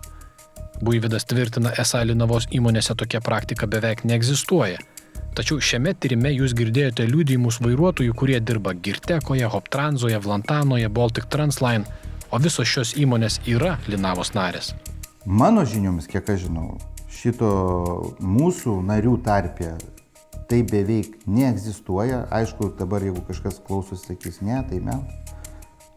Todėl, kad žmogus, kuris gerai dirba, kaip gali darbdavys atiminėti kažką iš žmogaus, kuris jam gerai dirba. Dėl to aš galvoju, kad tai yra tam tikra, labai buvo dažnai ta korta bačka, ir ten taip toliau dedam. Aš manau, kad to tikrai nėra mūsų atstovavimuose įmonėse. O jeigu tai yra, tai aš įsivaizduoju, kad tam yra, kaip aš ir minėjau, virš 20 institucijų mus kontroliuoja. Tai yra jų pareiga bausti tuo. Nors Buivydas sako, kad Linavos įmonės nerenka bačkų, bet faktai rodo ką kitą. Prieš kelerius metus teismas nustatė, kad Linavos narė Transimeksa iš vairuotojų rinko neteisėtas rinkliavas. Išgirdęs tai, Buivydas parodė esąs nustebęs ir žadėjo paklausti apie tai įmonės direktoriaus. Aš jeigu Darių susitiksiu, paklausiu jo, kodėl jis taip negražiai elgiasi. Po šito Buivydas jau sakė negalintis kategoriškai tvirtinti, kad Linavos atstovaujamose įmonėse nėra neskaidrumo. Aš nesakau, žiūrėkit, aš negaliu suabsoliutinti. O jūs dabar paminėjote įmonės ir sakot, kad jūs turit liudijimus. Aš net neabejoju, kad jūs tikriausiai ir turit, juk jūs nemeluotumėt man, sakydamas, kad mes turim liudija žmogus, kuris nuskaičiavo. Aš galvojau, kad aš visada taip galvoju, žiūrėkit, čia ir yra tas, ką mes dabar pradžioje kalbėjom. Čia galbūt, kai yra toks jau sisteminis valdymas šitų vairuotojų ar tos didelės įmonės, galbūt aš noriu imtis, aš neteisėjas esu. Ir čia ne mūsų priedermė, mes atstovaujam, kad būtų įmonėm, kad jos galėtų plėstis, kad galėtų plėsti verslą, kurti darbo vietas. Mūsų tokia yra priedermė, mes esam jų atstovai, darbdavių. Kalbėdamas apie atlyginimus grynaisiais, Buivydas sako, esą grynųjų prašo patys vairuotojai, o įmonėms tai tik papildomas vargas. Jeigu jūs bendravot su tais trečiųjų šalių vairuotojais, jie patys prašo, mums darbdaviai sako, tai yra problema papildoma. Todėl, kad užsako pinigus, GFS turi atvežti juos, išmokant tos atlyginimus. Todėl, kad daug paprasčiau, mes žiūrėkit, pinigų grynų per atsiskaitimus nuo užsakymų ir už atliktą darbą praktiškai nebėra. Mes dažniausiai bendraujam su tais vairuotojais, su kuriais norim. Mums vienas vairuotojas sako, už tą išgryninimą aš galiu nusipirkti 2 kg mėsos. Ir visgi Linava nepritarė siūlymui atsisakyti grynųjų. Nė vienas iš mūsų kalbintų vairuotojų nenorėjo gauti atlyginimo grynaisiais. Priešingai, visi sakė norintys gauti algą į banko sąskaitą. Tai padėtų įrodyti darbdavių pažeidimus. Не. Я не знаю, я вот сколько у меня знакомых, очень много, и вообще общительный, то я знаю, что все горят желанием, чтобы вот именно деньги приходили, вот, есть карточка у каждого, чтобы 2 раза там хотя бы пришла в месяц, и, чтобы можно было знать, что у тебя есть 2000, например, евро, ты можешь семье отправить часть себе на карту оставить, часть там покушать, такое. Buivydas mano, kad įmonių piknaudžiavimą mažinti turėtų ne naujai įstatymai, o kontrolės institucijos. Jeigu kažkas piknaudžiauja, jeigu kažkas nedamoka mokesčių, tam yra pas mus institucijos ir jos turi didžiulius įgaliojimus tikrinti viską. Daryti netgi iki tai, kad daryti kratas, paimti kompiuterius, uždaryti sąskaitas. Jų darbas toks yra, mylėjai. Jie turi tą daryti. Paklaustas apie kitą problemą – masinį vairuotojų išėjimą priverstinių nemokamų atostogų, Buivydas teigia, kad tai lemia šio verslo specifiką. Kada jis grįžta ir nori išvažiuoti ir išvažiuoja į Baltarusiją ir Ukrainą, ir jis nedirba, jam niekas ir nemoka. Ir negali mokėti, todėl kad jam ir sako, eik atostogų, nemokamų, iš tų 4 mėnesių, kuriuos jūs paminėjot, mėnesį, kas jam priklauso pagal darbo kodeksą mokamas, jis gauna jį. O tuos, kuris nedirba, nori būti su šeima, nori remontuoti sodo namelį ar statytis namą, išvažiavęs iš Lietuvos, mes negalim netgi juridiškai jo laikyti darbę, kai jis nedirba. Buivydas patikina, įmonės tikrai nemoko vairuotojų vogti iš savęs darbo laiko. Greičiausiai yra kažkokių pažeidimų, kaip ir jūs minit. Noriu jums pasakyti, jūs iš tikrųjų, tuoj gal dar paklausėt, ar važiuoja su magnetais, ar dar ką nors. Nebėra, čia yra praeitis. Kaip ir kažkas buvo pažeidimai. Gal kažkas dar ir yra. Dabar labai sustiprinta, juos mokina. Jie kursus baigia prieš išvažiuodami. Kad mokėtų kaip dirbti. Ir kad ten jiems sakytų, kad jūs neveskit. Ta prasme, tik miegą ir darbą. Aš buvau keletą susitikimų, būtent ir toks buvo tarpžinybinis tas susitikimas. Kai kurie mokymo centrų vadovai netgi nupyksta, kada jiems taip sakoma. Jie sako, ar jūs galvojat, kad mes mokinam žmonės neteisingai? Ребята, вести молотки вам ekonomiškai невыгодно. Mes turim vaizdo įrašų, kur jie mokina žmonės taip elgtis. Tai atiduokit. Malačiai. Ir juos nubaus už tai. Gerai, nebemokins. Skaidrumo vežėjų sektoriui Buivydas vertina gerai. Tas skaidrumas dabar toks, koks yra, realiai jo nėra buvę kitokio, didesnio. Ateina transporto inspekcijos inspektorius, jis mato, dar kartą sakau, juk visas judėjimas, viso transporto, jis yra online. Realiai. Mes darom eksportuojamą paslaugą. Parvežam krūvą pinigų, čia grįžta į Lietuvą. O tie trečių šalių žmonės, kurie yra nuostabus, dirbantis, taip išvažiuoja pa šeimą 4 mėnesius bendram plote. Jie uždirba mūsų pensininkams pensijas, į biudžetą kraunama pinigų. Aš nežinau, man atrodo, kad reikėtų išmokti daugiau džiaugtis, tuo, ką mes gero darom. Ar jūs iš karto? O aš tikiuosi, kad kada nors bus ir jūsų darbas.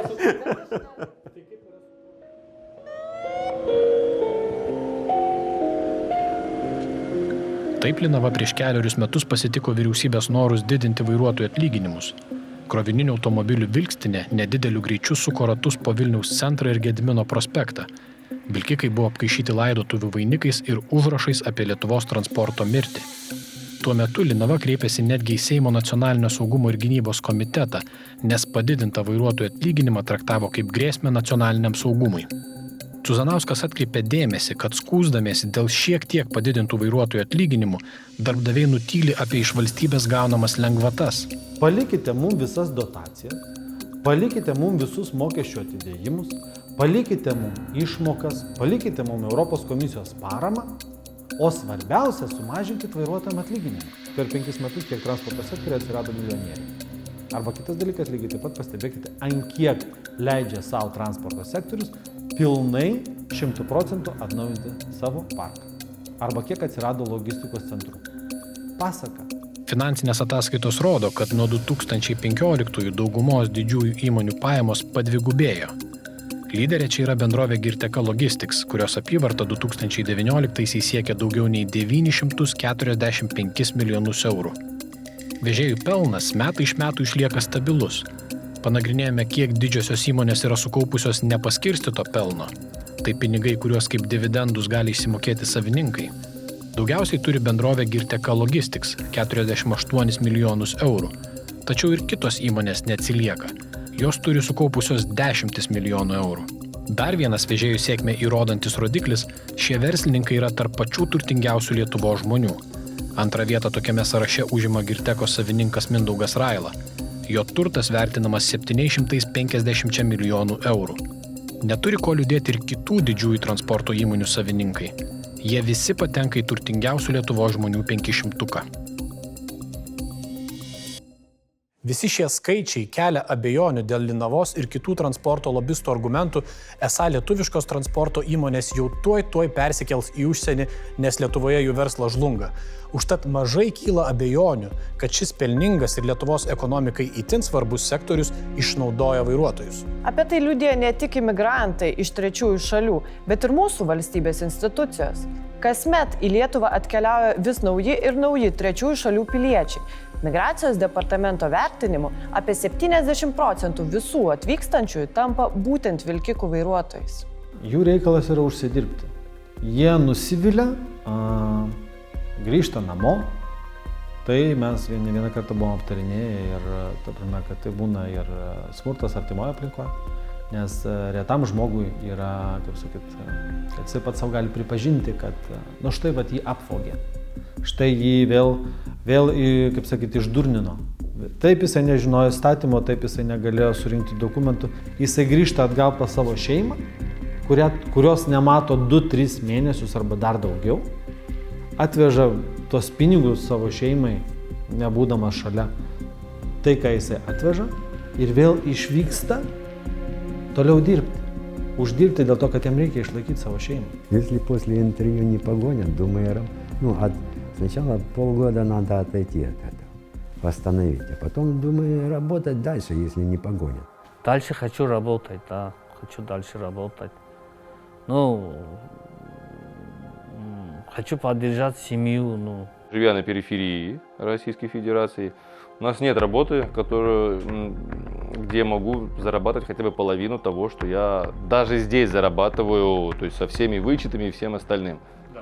К сожалению. Ситуация так сложилась, что для них этот заработок все равно, даже с учетом их вычетов, это будет выше, чем в Беларуси. И работодатели этим пользуются. Apie Lietuvoje vykstantį vairuotojų išnaudojimą žino visi, bet padėtis nesikeičia. Keičiasi tik vairuotojai.